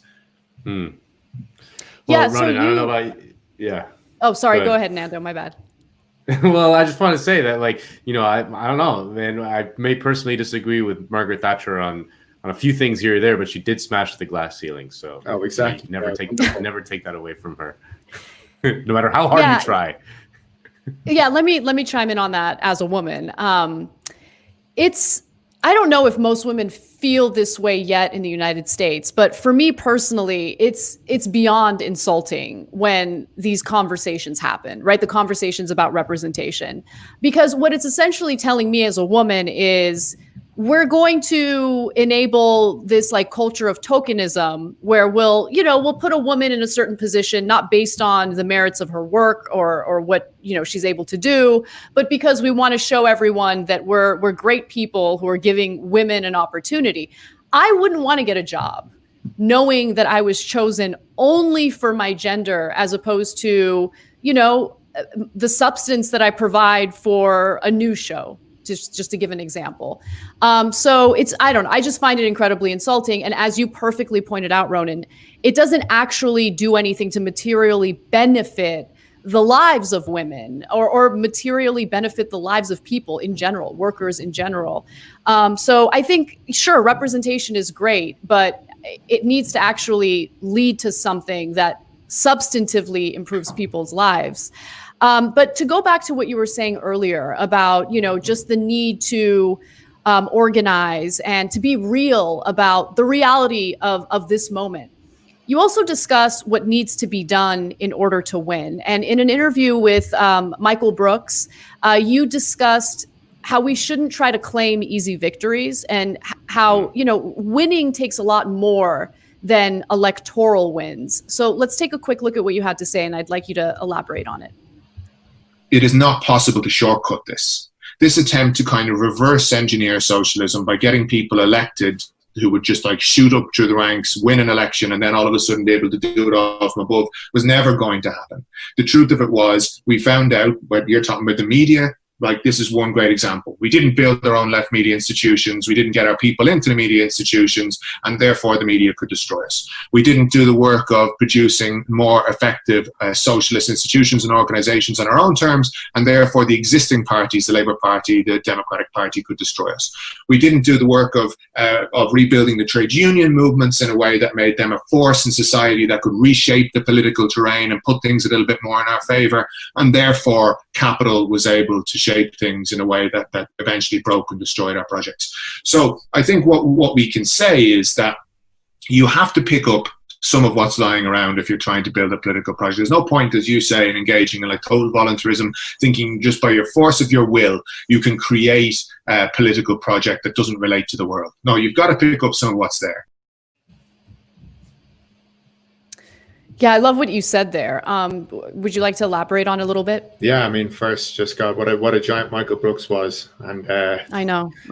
Yeah, sad, and he is missed, but a great legacy. Yeah, look, I mean, I think the last decade is one where we came from a very low base. And people should be realistic when they look back at where we were in, say, 2010 and where we are now. We had to come from a period where the tide went so far out in the 90s and early 2000s with the kind of what happened, the victories of Thatcher and Reagan, particularly, and how they structured the world economy. We were off the pitch for a long time. And when the tide came back in, it just picked up whatever was left on the beach. And that meant, Bernie and Corbyn are great examples of this, people who had been had stuck in mainstream politics, but were very much on the margins. But we didn't have kind of our own organizations, our own institutions. The trade union movements were very, very weak. And this meant that we started from a really low base. And I think that part of what happened is that we underestimated, because we didn't have a good enough institutional analysis of what was happening, we underestimated the centre left. A lot of people, I mean, I would say this was particularly the case in Europe around 2014, 15, and so on. Nando will remember the Podemos experience of them kind of emerging, and the idea of a sorpaso there. They were going to take over PSOE, the main centre-left party in Spain. Obviously, Syriza won in Greece in 2015, and so on. And there was this idea around at the time that we were going to overtake the centre-left, that they were basically on their last legs, extraordinarily weak. They were imposing austerity everywhere, massively unpopular. All of that is true. The problem is that, we thought just because they didn't have arguments and solutions to the crisis, that was enough to knock them off. But it wasn't. It was never going to be enough to knock them off, because the truth is that the centre-left had this really well-established institutional network that was able to support them, from big media networks and institutions. You look at the likes of MSNBC in the United States and the job they did on Bernie during the primary campaign. They had very important funding support and institutional support from the liberal sectors of capital, which propped them up enormously. They have this whole kind of NGO and professional consultancy network, which buttress them. In a number of instances, they have more right-wing trade union leaderships, and all of those are basically creating avenues for people of the center left to do what their project is fundamentally about, which is to get them into some positions of power, not to change society, but just like to be in positions of power, win elections and occupy power, as opposed to actually use the power to change society, to transform the economy and so on. That's what they're about. It's occupying the power. And we underestimated the resilience of the center left, and they were able then to come back and knock us over, because in the end of the day, arguments aren't enough. The policies that we had and the kind of solutions to the crisis were correct. And everything that the left has been saying, not just since 2014, 15, the emergence of Bernie and Corbyn as major figures, but all the way back to the beginning of this crisis, everything we predicted about what austerity would mean, about the kind of growth and inequality, how it would tear apart the social fabric, how it would deepen the crisis of democracy, how there would be total impunity for the financial sector and it would rise back up to be dominant in our economy again. All of what we said was correct and was true. And all of the solutions that we proposed, things like increasing the minimum wage, strengthening trade unions, the Green New Deal, all of these things were the correct solutions to the problems of the day. But it doesn't actually matter on a fundamental level. It's good to have the arguments, but they don't win it for you. What wins it for you is power, is your ability to put your ideas into practice. I think that the great line that James Connolly had, that the seat of politics is not in the brain but in the stomach. It's your ability to convince the mass of people that you have a program that's in their interest and will improve their lives, and then to be able to channel that energy through institutions by building up the trade union movement, by building up strong structures, or their party structures, activist structures, and whatever they are, that actually not only get people engaged, like turning out to one protest here or there, but keep them engaged and make them political players in the communities that they're coming from. Building up things like real alternative media institutions that have broad appeal, not just to our own communities on the left, but that can actually reach out. I mean, I think, for instance, TYT is one of the few examples of a media institution alternative one that can claim mass appeal. But we built very, very few of those over the kind of period that we're talking about. And it's a grind. Let me just say, it is a grind, and it's difficult, and there are all sorts of issues that come up, and you just want to give up. But you're right. I mean, I just want to emphasize that, because it's not easy. But what does make me happy is to see all of these various leftist, media publication shows starting to come up. Like, they're starting to really get the acknowledgement that they need. And Jacobin and Tribune are so incredibly important to pushing the narrative further to the left, especially in the United States. There's no question about that. But I apologize. Continue. No, I think look, it's a good point. We need to go further, but we've got some legacy to hold on to from these periods. It's not enough, but we now need to go further. And I think a key thing where we probably went wrong in both the Bernie and the Corbyn project towards the end is, as we got more and more under siege, we turned back towards the comfort zones of the left. Our orientation fundamentally needs to be towards the people, not towards the left, not towards speaking to our own kind of groups in society, no matter how much the views of people within them might be correct, no matter how much they might be comrades, and all of that is important. We need to think of ways to project the ideas that we have across society.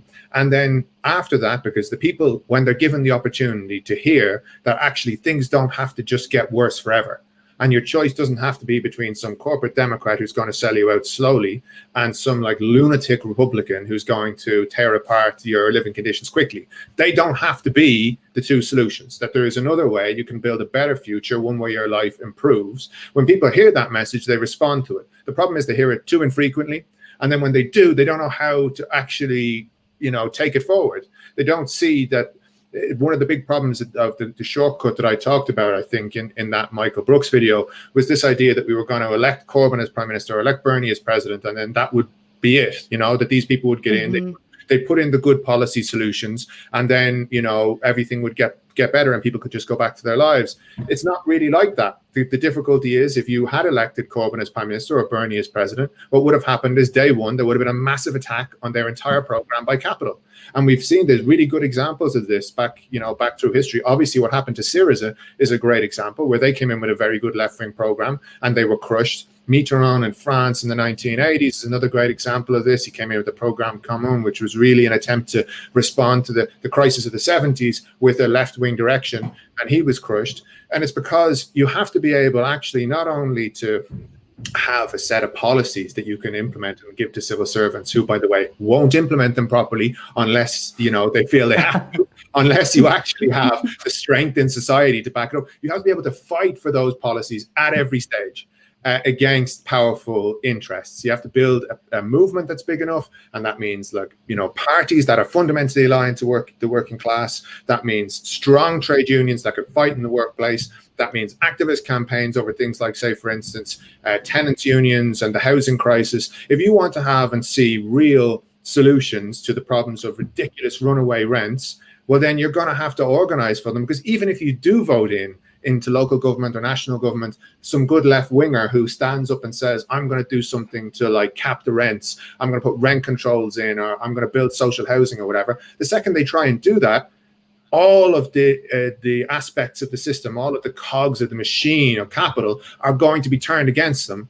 and are going to try and prevent them from doing it. And the only way to keep them on side is for there to be countervailing pressure from the base, from working class people. And that's our project. And it's a much longer term one than any quick fix. Yeah.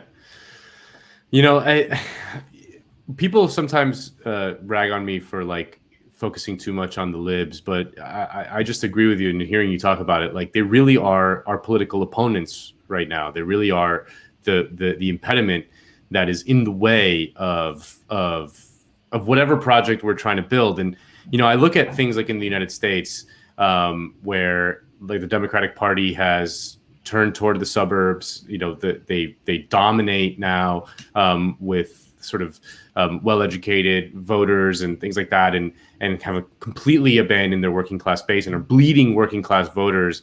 While the Republican Party is not yet a working class party by any stretch of the imagination, but is making real inroads with the working class. And this is something that is not only happening in the United States, but is happening all over Europe. And you're very well kind of versed in all of the local situations throughout Europe. So there must be something bigger going on, and I don't quite understand what it is. What is that, and what is the way forward? Because at least in the United States, it feels like we're stuck in that there is, we're not going to become Republicans. Obviously, we're not going to do that. But we can't also do a third party. So we're just kind of stuck in this kind of weird between rock and a hard place between the libs and the Republicans.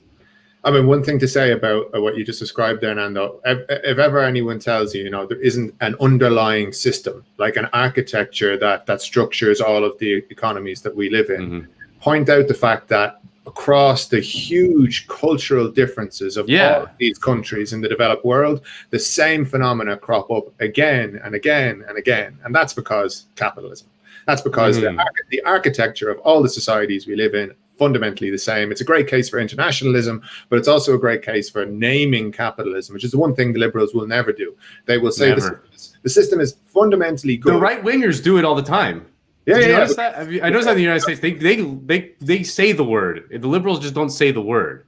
Because once they do, they cross over. I think the fundamental bridge to get people across when they come from, being within the mainstream liberal opinion to being socialists is the idea the system is fundamentally good but has a few flaws, to across the bridge to say, no, the system is fundamentally wrong and needs to change. And once you get people over that bridge, well, then, their process of becoming socialists and becoming more radical and so on is largely done. That's the question. And it really is about pointing out to people how all of the different problems and flaws that they see in the society around them are connected to the same fundamental system, to the same architecture that runs the economy based on profits instead of people's needs. And once you do that and you present, as I said, a compelling picture you can project out into society, people pick up on it really quickly because it corresponds to the experience they have. They're not just having a problem at home in terms of high rents they're having a problem in their work, and they're having a problem with the council services being cut.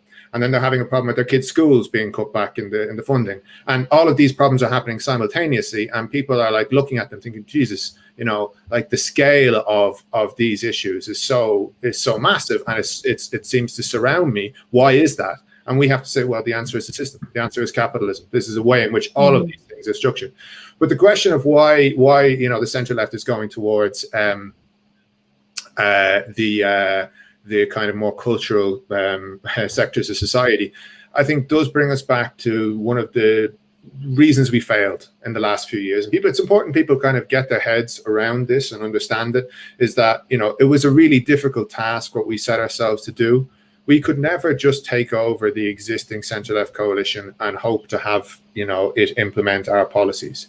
Because if you get elected on the back of, you know, the votes of a load of extremely wealthy suburban liberals, the second you get in and you try and increase their taxation, you try and tackle the kind of industries that they work in and the power that they have, they're going to turn against you, and you won't, you know, they're not going to vote for you anymore. And then your position in government is going to be compromised, because all the other elected representatives, MPs, for instance, in Britain, who represent their fractions of capital, are going to simply start, you know, voting against you, sabotaging you, and whatever else.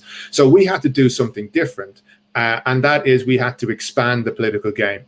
We had to turn a whole lot of people who were non-voters, who were turned off the political system, who were alienated. We had to turn them into people who are active participants in improving their conditions and the lives that they lived. And you can't do that just with a political party that fights in an election. People need to be able to see you and what you do day to day in their lives. The likes of, say, for instance, in Britain, the right-wing tabloids, The Sun and the Daily Mail, are present every single day in the lives of working people, because their message is kind of projected across society in a way that we aren't. And the only way to sustainably change the electoral map and to bring in people who are, you know, alienated and disenfranchised is to create institutions like fighting trade unions that are going to actually give them a sense in the workplace where they have to, you know, earn their living and sustain themselves, that things can get better. You can't just assume that we can, reach these people just by having the right policies. We needed to actually change the way in which society worked, and we couldn't do that. And I think the reason why the liberal centre is now turning towards more cultural politics, not only because, you know, there are big structural questions around globalization, where actually liberal fractions of capital are the ones that are more aligned with the dominant direction of the global economy for the last 30 or 40 years now, because the likes of, say, Donald Trump, the fractions of capital that were more favorable to him were ones that were more, you know, supportive of tariffs being in place, were more supportive of kind of, having an American state that was going to basically be captured by big corporate interests and do the job for them, but do it in a national basis. Whereas the liberals have been aligned to this kind of, you know, a globalized and financialized capitalism for quite a long time. And obviously that creates, by its nature, a more cosmopolitan section of the ruling elites, and that's part of why they're aligned that way. The other one is one of the reasons why they're really going for it now, and they're trying to change our coalitions to make us culture-based coalitions that abandon huge sections of, like, the less educated, working class people and so on. They're trying to go for that because I think they know that in order to hold on to those sections of society, they would have to have policy positions that are fundamentally inconsistent with the people who fund them, with the people who are really, you know, whose interests they serve. They would need to do something different in the economy, and they would need to frame politics in a different way. That visceral stuff I mentioned earlier, like, there is nothing in the rhetoric of a Joe Biden or a Hillary Clinton that responds to the fundamental indignation of working people in America at the way in which the economy runs. They are not people who can channel anger. Liberals look at the anger of the masses of working class people and they see irrationality. This is why they hate populism so much. This is the reason why, like, they fundamentally hate the idea of populism, is because they think it's all this kind of irrational stuff born of low education and people who are not, you know, we don't understand how the system should work and the good, sensible ways in which we've run it in the past. The left has to look at that anger and channel it and say, no, We're here to change that system, to fundamentally transform it, and to give you a path to improving your lives that was not available when it was being run by either the left or the right wing of capital, either the liberals or the conservatives. We have to make clear to them that we're about something different. And that means, like, in terms of the whole attitude to politics, and as I said, the visceral nature of it, we have to have a different tone. We have to be on the side of the people against the establishment, not on the side of, like, the smart technocrats against the people who really shouldn't be in power because they're a bit mad or whatever. Yeah, I mean, if you look at, the way the Democratic Party handles or messages to voters, it's just so abundantly clear that they hate their base. I mean, if their base ever speaks about any type of inequality, I mean, it just oozes out of every campaign ad, every debate answer. It's just so abundantly clear. But I did want to ask one question about the pandemic, because, here in the United States, there has been this culture of completely abandoning the American people. There has been no new policy or no new round of stimulus to help average Americans pay their bills, avoid eviction. And so I'm curious if there are similarities between the United States and the UK. Has Boris Johnson responded similarly to how Trump has, or has he maybe been a little better?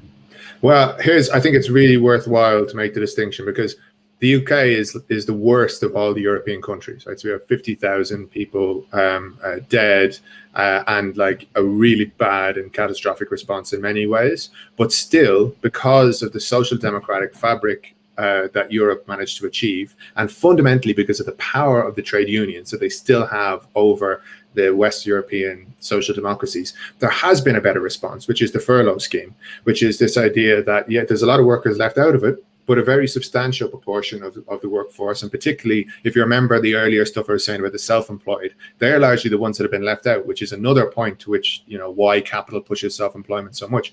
But employees have been able to get, for a large part of this, 80%, and then at another stage, 2/3 of their wages paid by the state for the duration of this crisis, which has created a much better safety net for working people in Britain than they have in the United States. And the only reason for that is because the trade union movements in, West European social democracies were strong enough to go to bat and fight for those policies. They began, the first countries to institute them were the Nordic states. There was Denmark and Norway, and countries that have like very high levels of social democracy, very strong unions. Then it began to spread through Germany and another country, and with similar situation. Eventually it gets to Britain, and all the way through, the negotiation was with our trade union Congress, and with big unions like Unite the Union, who were able to make those cases and able to influence government policy at a time of crisis. So it's a great message to why you want to have big and strong trade unions in society. Now, why is Britain the worst of the European examples? Not anywhere near as bad as the absolute shit show on your side of the Atlantic, but still very, very bad. And the reason is because actually the social democratic fabric has been taken apart to such a large extent since the Thatcher era that you've had the NHS, which once was this great beacon of public healthcare around the world, has been massively underfunded, has had huge amounts of outsourcing and privatization, and didn't have the capacity to deal with the scale of the crisis. You also had situations like, key workers. When you think of something like a pandemic, I'll give you an example. Cleaners in hospitals were almost all on insecure temporary contracts with very, very low pay. And so what ended up happening very quickly was they were pushed to the front line, because they're dealing with, having to clean constantly multiple times a day, the hospitals where there's a deadly pandemic, and they were pushed to the front lines in those conditions. And that resulted in a lot of cleaners, very unfortunately, getting unwell. It also resulted in a kind of, in the early stages, a failure, because a lot of cleaners were refusing to do it, and quite rightly so. And then there was, industrial action and so on. But this is one of the big structural factors. Another reason is the test and trace system. I don't even know if the term test and trace is really gotten to the States yet, given how anarchic things are over there with response to the coronavirus. But one of the reasons why at least some European countries, and particularly the countries of Eastern Asia, have managed to do so well with controlling the pandemic is because they have a system which is pretty accurate of testing on a mass scale, and then contact tracing, where anyone who is found to be positive, anyone who's come in contact with them in previous days is immediately told to self-isolate. In Britain, it's via an app and so on. And our test and trace system has been by far the worst in Europe. And the reason for this is because it was given to chancer private corporations and not run either by local authorities or by the NHS proper. It was handed over to Serco and Cytel, who are these like mass outsourcing companies, privatized companies, who have for years been like welfare profiteers, effectively making money off the aspects of the state which should be public services. And it was given over to them. They hired a load of people who, like, you know, the stories coming out of their call centers were people with no qualification, who were basically being sent in and hardly doing any calls, not understanding how the system was supposed to work. There was nowhere near enough test centers set up. People were being sent all over the country, you know, being told when they had symptoms that they were supposed to somehow travel like at the full length of the country in order to get a test, which, you know, couldn't possibly work. And all of this came down to the fact that this test and trace system was handed over to you know, actually fairly corrupt corporations and private sector. So, I mean, Britain is better than the States, but because of our experience with Thatcher, which so mirrored your experience with Reagan, it's on a scale. You know, we are closer to you than a lot of other European countries because the free market policies have made our civic infrastructure so much worse. Well, Ronan, I don't know if you have time, but we would love for you to stay with us to answer some super chat questions and do the SALT segment with us. And Nando, did you have a final question, by the way? I just no question. Just you know, I don't know if it's Ronan's lovely Irish accent, his beautiful visage, or his you know, unbelievable breadth of knowledge and inspiring way of communicating it. But the fans love him. People are loving them some Ronan. Okay. So that's very encouraging. Despite my dingy, dark London lockdown, I haven't reached American standards of video production yet, but we'll get there this side the Atlantic eventually, I'm sure. We'll get there when you launch the Tribune YouTube channel. Yeah, Tribune TV. Yeah, exactly. Yeah. When we get our billionaire backers and finally sell out. So when you guys, to everyone watching in our audience, you know, write in your super chat questions, and we'll take a few of them in the final segment of the show today. But while we wait for some of those super chat questions, why don't we do our SALT segment and talk a little bit about how the media has been covering child labor, which is amazing. So, all right. So, Nando, there was a story that you posted on Twitter that caught my attention. The headline was pretty jarring. It was an op-ed written in The Guardian. And once you click on it, it says, child labor is exploitation, but the household work I did as a child gave me life skills. The previous, is that the new headline? Because I think that's the new headline. The original one was different. Right. The original was very different. Do we have the original one by any chance, Kale? If we don't have it, I can read it because I remember it. Please do.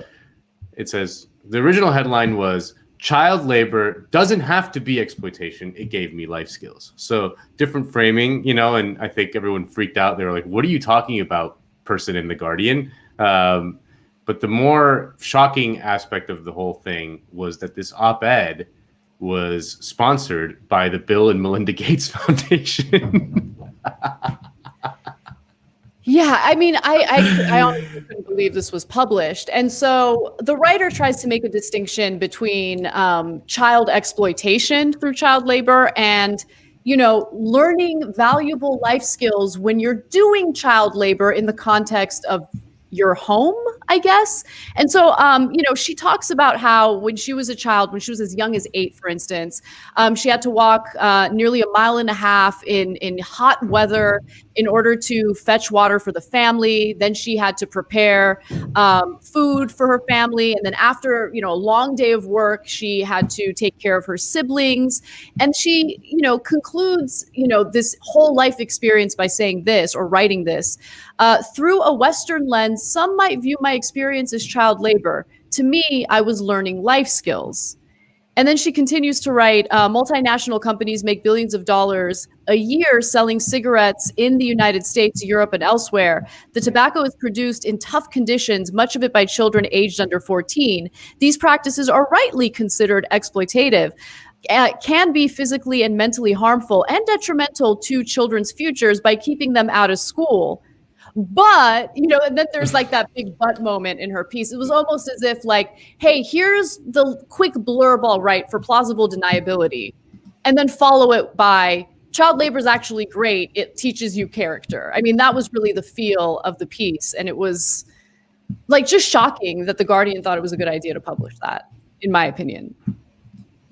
I think one of the things I find very interesting about it is, like, without going into total horseshoe stuff here, the way in which some of this more woke language now has come almost entirely back around to what the old colonialists and imperialists used to say. Oh, well, the West can expect all these kind of things like abandoning child labor and having some kind of decent standard of living. But you people, but in the West, these are cultural expectations that we can't impose onto the peoples of Africa who are just not quite ready for all of that yet. It's incredible when you think about it. These arguments are actually not new. The arguments against, for people who are, if you read back in the day, people who were in favor of child labor, they said the same bloody thing. They said, kids should be allowed to do this because when they come from poor backgrounds, they need to be able to learn these skills early in their lives in order to train them up so that they can participate in the economy. And it's just this patrician attitude of like elitists who want to get rid of this child labor stuff. It's exactly the same arguments that were had back in the days when people were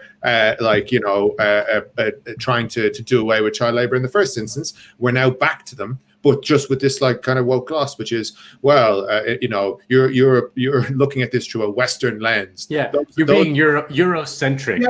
Yeah. Whereas those of us who are part of, let's be honest, if you're writing in The Guardian for the Bill and Melinda Gates Foundation, those of us who are now part of the elite in African society, we understand really that, the people who we exploit are happy with their exploitation. They're, jolly child laborers. It's the bigotry of diminished expectations. And it is sad. It's actually one of the big reasons why I think all of this kind of guff that comes out from the liberal elite layers in African politics is so sad, is because for such a long time there were these movements, the anti-colonial movements, which got such a distance to improving the lives of African people, and they were smashed and defeated by imperial projects, whether it was the killing of Patrice Lumumba in the Congo, which is the most resource-rich country in the world, whether it was killing Thomas Sankara in Burkina Faso, the defeat of Nkrumah in Ghana. I mean, you can go through all of the great leaders who tried to actually organize their people to fight back against the domination of big Western corporations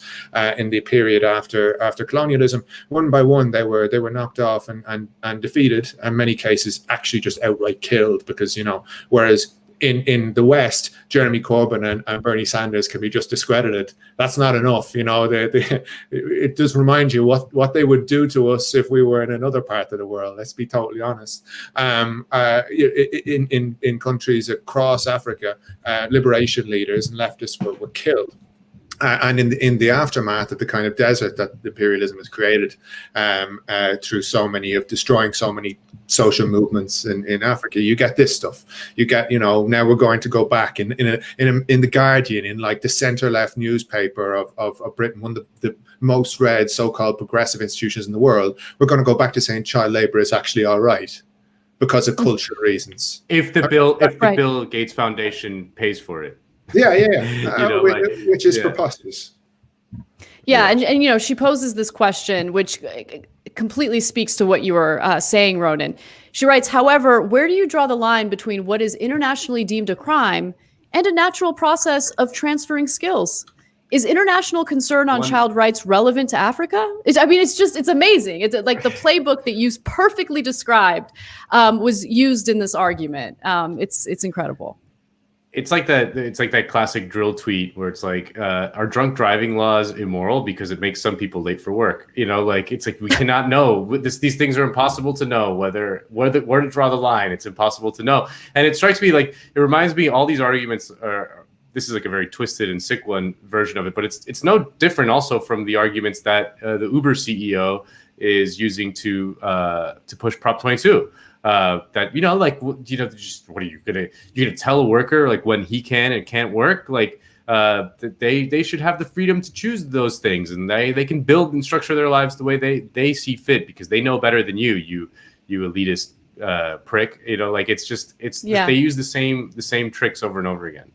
I think they also, like, when you look at the way in which this is, being structured in relation to the global economy, this is not a fluke. And this is why it's so important we build our own institutions, because, relying on the likes of The Guardian comes with these huge costs. People in the liberal sectors of the business elite are looking at the rising cost of wages in countries like China, which have a huge amount of the production in the world economy, and also other countries of Eastern Asia.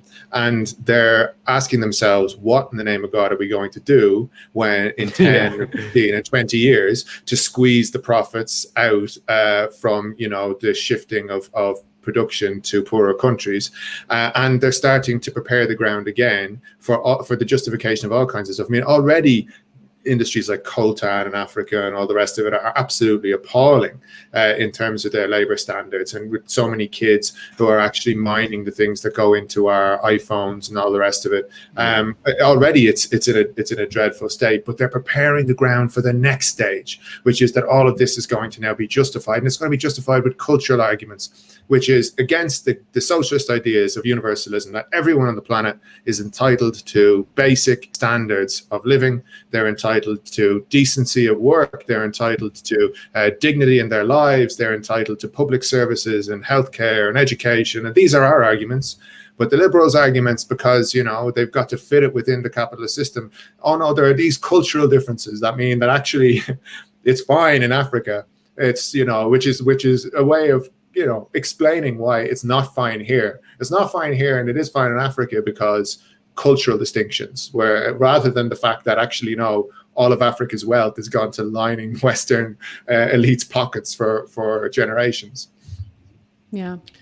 The other thing that really bothers me about this, outside of the arguments, is the Bill Gates thing. I mean, it's funny. I joked on it on Twitter, like the QAnon people are right because everyone thinks Bill Gates is like a pedophile, and like him advocating for child labor laws just feeds into that narrative. But like the real sinister thing about all of this is that, maybe not the real sinister, but one of the sinister aspects about all of this is that the Bill and Melinda Gates Foundation are very savvy about doing things like sponsoring content for news organizations that are strapped for cash. And in the United States, what they do is what they focus on almost exclusively is public school privatization. And they'll just fund these giant, very incredibly generous grants to news organizations to do educational content. I think NBC News has a big grant from them and things like that. And what they do is basically buy propaganda, the ability to propagandize in the mainstream media for their whatever hobby horse issues they care about, because they're billionaires and they can do it. In this case, for Bill and Melinda Gates in the United States, it's always charter schools and school privatization. In Africa, it's now apparently abolishing child labor laws. So yeah. This question of the media, I know Anna was going to discuss some of these media questions at some stage, but I think it's so important. It's another one of those areas that the fundamental line between being a liberal and being a socialist in terms of how you understand what the media is about. Is it this kind of intrepid institution where the journalists are going in to find out what the powerful are doing about us, or is the fundamental nature of the media that it's projecting the opinions and views of very wealthy people around the world? And you just need to look at the structure of it. You need to look at who funds it. For instance, in Britain, as I said, a majority of all the newspapers people read every day owned by two corporations, Rupert Murdoch's News UK, and the Daily Mail Group. And if you're super wealthy, you can just use those to project your views. And actually, I think it's also a question for alternative media. Like people say to us, that thing you guys probably hear a lot in the States, why don't we just have a tea party of the left and whatever? Well, well, then, give us the Koch brothers of the left, and maybe we will. Right. The problem is that we're sitting in a situation where, like, these so-called great and very successful right-wing alternative media outlets that have been used to, like, create the Trump phenomenon and whatever else are funded by hugely wealthy interests, usually billionaires, who have no interest in whether they make money or not. They don't have to try and stand on their own feet. They just throw endless supplies of money at them because they shape the political landscape in their interests. And we don't have anything comparable on our side of the aisle. I mean, the question for us, some trade unions might have some funds, but they've obviously got to use those in lots of cases to fight other battles. But they're really the only institutional funders of any significance. You do get the occasional kind of, say, Silicon Valley Bernie bro or something who'll break, but it's not enough. I mean, systemically, it's not enough. The right has this endless supply, and so they look like they're making this great success out of their alternative media.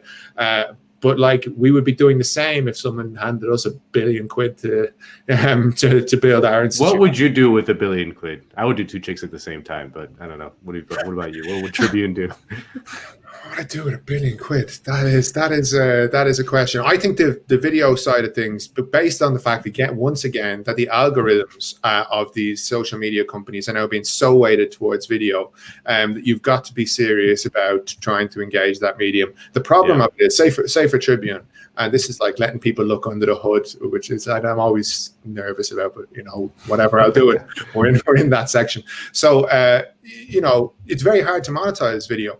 By contrast to, say, for instance, when you've got an article up on your site and people are coming in to read it and they can see a link to subscribe and they go through, they make it very, very difficult, these social media platforms, to monetize video, because what they want actually is this perfectly sealed space where people are scrolling down, they see one video and they don't leave it to go to another website. What they stay and they go to the next video and the next video and the next video. That's what they're trying to create, so that all the traffic stays within Facebook, for instance.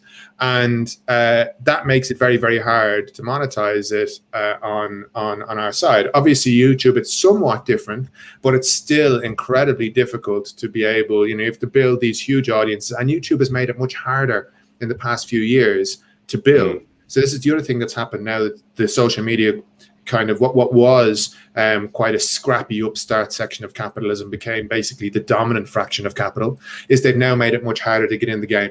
So if you are not in early and established a big audience, it's now very, very hard to get like broad audiences quickly through setting up, new channels and whatever else, because the system is kind of, the algorithms are weighted against you. I do think you have to do something about that. £1 billion, man, is so far off what. By the way, before I get canceled, that was an Office Space reference. You kids just don't remember the good movies from the 90s. No, it's over, Nando. It's over. You're not allowed to be on the show again. You're canceled. It's over. No. Yeah, you're off. You're off. Sorry. I'm off. Ronan's going to replace me. None of us want to cut off Ronan because he's too goddamn fucking good at this. But we should take some super chat questions. And some came in. And so I want to get to a couple of them. Some of them are for you, Ronan. It's like Christmas at Jacobin. Everyone's getting one. Let's see. So first, this one directly at you. Could Ronan speak a bit about any successes or failures of NHS workers to organize and demand better working conditions?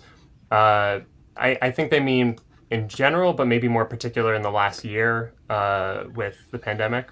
Well, it's slightly different to NHS workers. I can talk a bit about that. There have been successes for cleaners, no question about it. There's been successes for.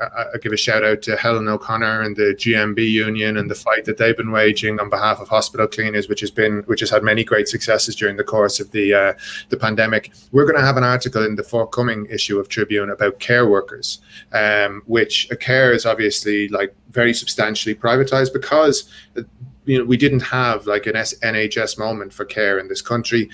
The population grew older at the same time as, like, we live under Thatcherism. Huge sections of the care economy are in the hands of, again, these welfare profiteers, private companies who make money off things that should be public services. We're going to have a piece on Unison in the northwest of England and their campaign, where they have managed to add, I think, 6,000 workers care workers to the union during the course of the pandemic, and they fought for and won things like livable sick pay, which they weren't entitled to under UK law. So there have been successes, and I think those should be highlighted and spoken about. And I give a shout out as well to Kevin Nelson and his lot in the Northwest Unison and their great efforts to organise care workers. Fantastic. Speaking of unions, Paul Prescott, who's a regular at Jacobin, thoughts on the potential for unions such as Unite Here to utilize their robust canvassing operations to help win tax the rich ballot measures and elect genuine left-wing candidates. That's for everyone. Ronan, obviously, if you want to jump in on that too. Well, I'll leave it to the Americans first, because they know more on this than me. I'm not familiar with Unite Here, but I guess that's the only way. I mean, one of the things that's been interesting about this election cycle is that tax the rich initiatives have failed. At least in California, Prop 15 failed, and that would have been a pretty massive transfer of wealth, at least in the context of the United States, downward from the rich to working people, and that failed. But there were some tax the rich initiatives that did succeed.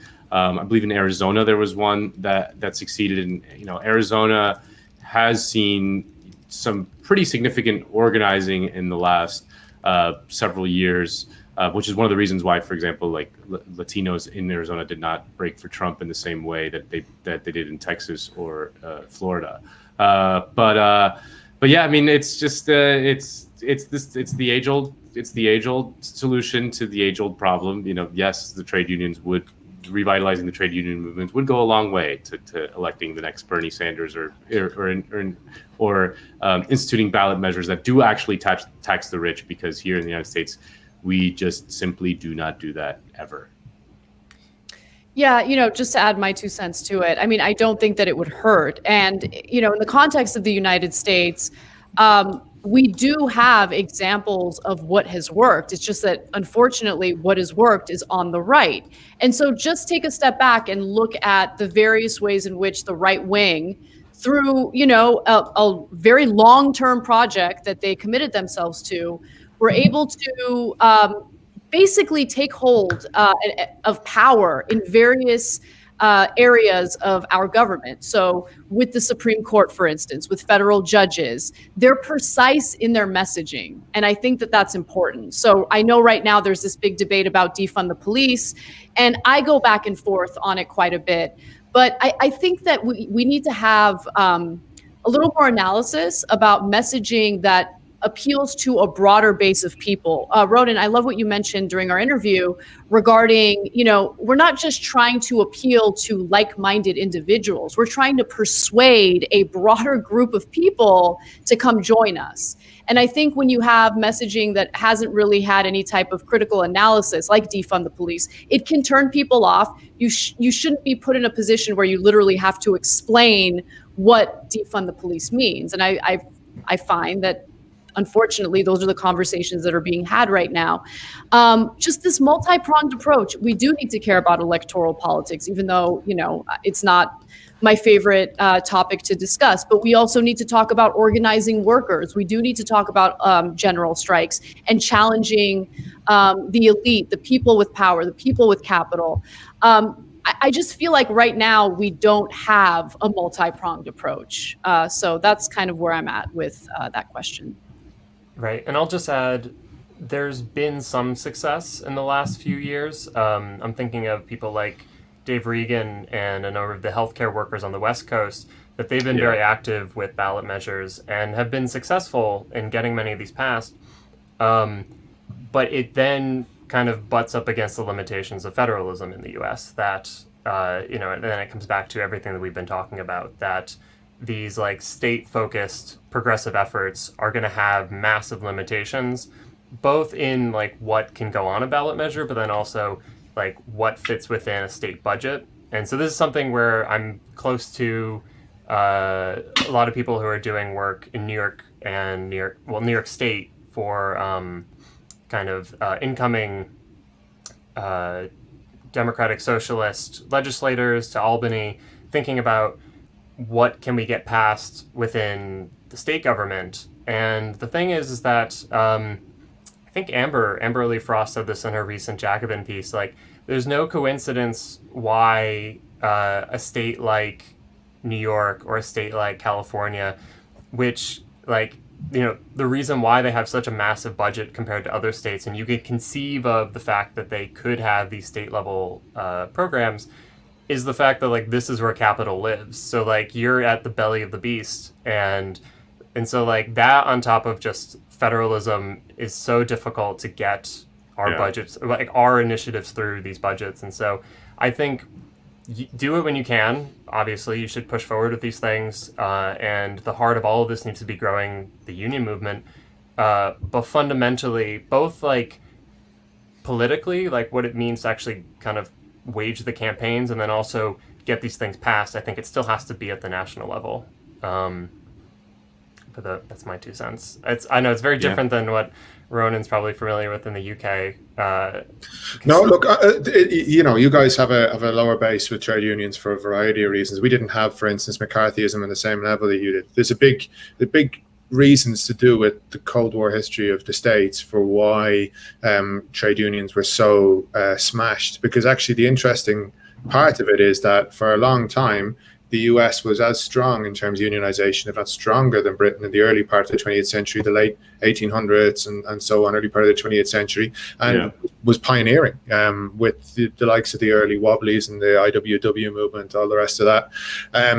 But you know, we didn't have to deal with the systematic destruction of trade unions by driving radicals out in the way that happened with the CIO and stuff like this in the US. It just wasn't the same level in Britain. They did try it, but they didn't get anywhere like the same distance they did with you guys.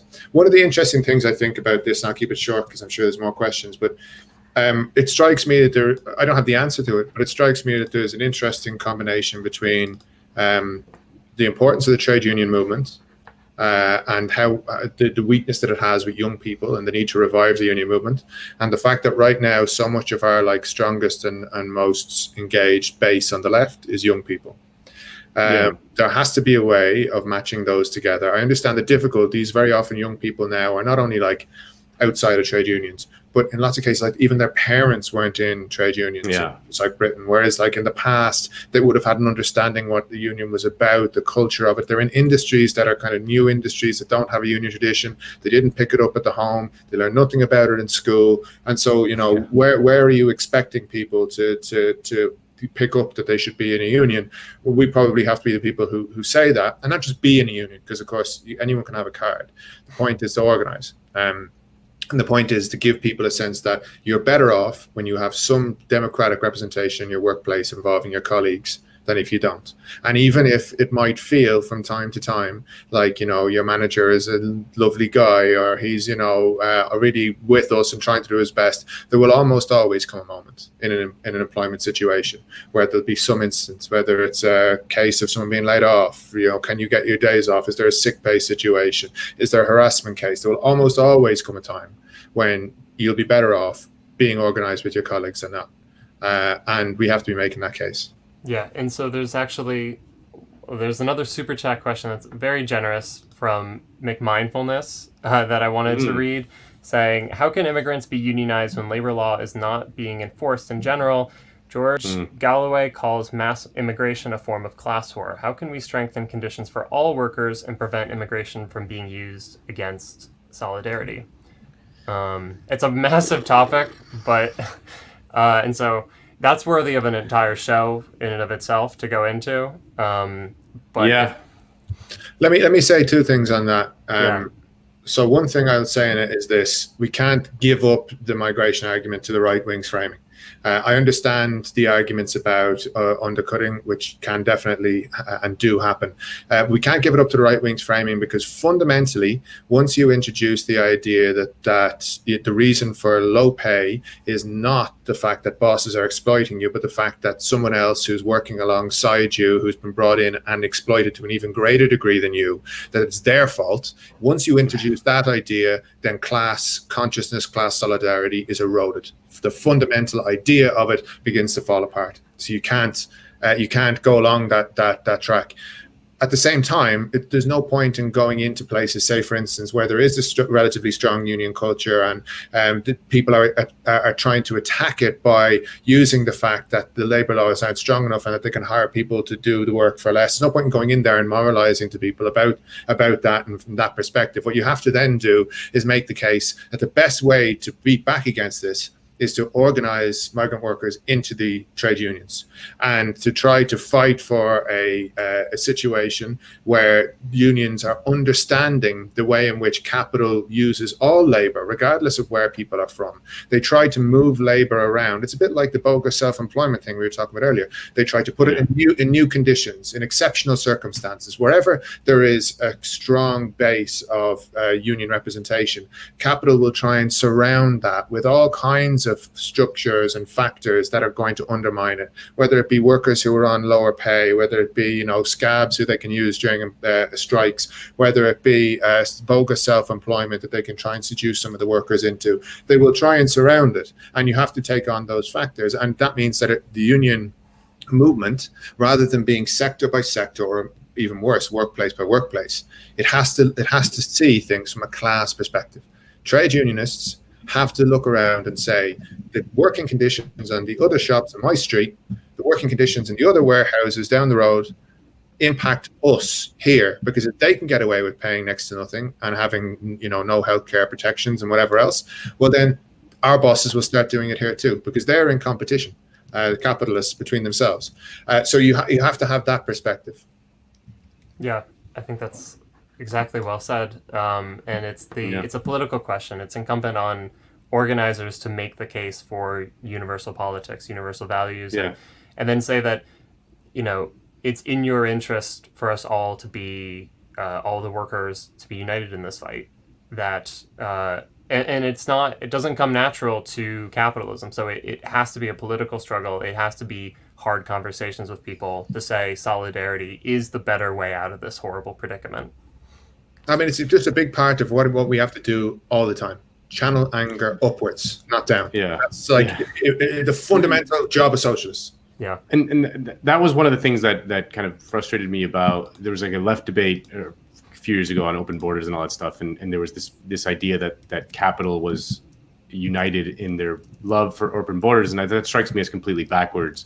I think capital is for the open, free flow of capital, but the restriction of borders. Right. I mean, at least in the United States, like in post-NAFTA, that's when we saw border militarization, when there was free trade, because it benefits capital to have free flow of capital, but restriction of workers to then be able to move capital where it's cheapest.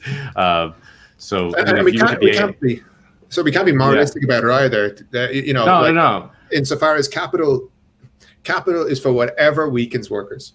If open borders and free movement of people in a certain situation is good for capital and profit, well, then they'll be for it. If it's not, they'll be against it. Totally. That's generally their line. And maybe that doesn't hold up in 10% of cases, but go in and look under the bonnet in 90% of cases. That'll be it. Yeah. So last super chat question. This is from Eclectic Miscellanea. And they say, love the interview. This is the type of discussion us Yanks on the left need. I guess this is for Anna, maybe. Any chance Ronan could be invited back on to TYT? Hey. Yeah, absolutely. I'm trying to, my schedule is insane, but I'm trying to do more episodes of The Conversation. So I interviewed KJ Brooks, who went viral after she gave her 2-minute statement to the... Where was it? I think it was Kansas City, Missouri. Kansas City Board of Police Director, something like that. But anyway, she was incredible. We found her and I did a conversation with her, but I want to do more of them. So Ronan, if you're up to it, I'd love to have you on TYT. Yeah, I'd be happy to. I have to get myself into a studio space though, because this is obviously I can't have a home studio, man. Totally dude. I can't have us be shown up by these Americans. Get a ring light. Yeah, just influencer. Just buy a light. Take your That's all you need. That's all you need. Yep. Anyway, thank you. Yeah, I would love to have you. So we'll touch base. All right. We're gonna end the show there because that was awesome. Ronan, you gave us so much time and an incredible amount of wisdom, very generous. as always. Good seeing you, homie. Peace out. Thank you, Ronan. Delighted to do it. See you guys soon. See ya. All right. And thank you to everybody watching. We always appreciate when you like and share the stream. That's one of the best ways to help grow this show and get this message out there. And Nando, any final words before we go? No, I just I just always love hearing Ronan speak. I mean, he's just very, very inspiring and clear-headed at the same time, which is a good combination to have. Yeah, absolutely. And make sure you check out his full conversation with Michael Brooks. That was a fantastic discussion that touched on many of the themes that we talked about today. And I know you'll enjoy it. So thank you for watching, everyone. Have a great weekend, and we'll see you soon.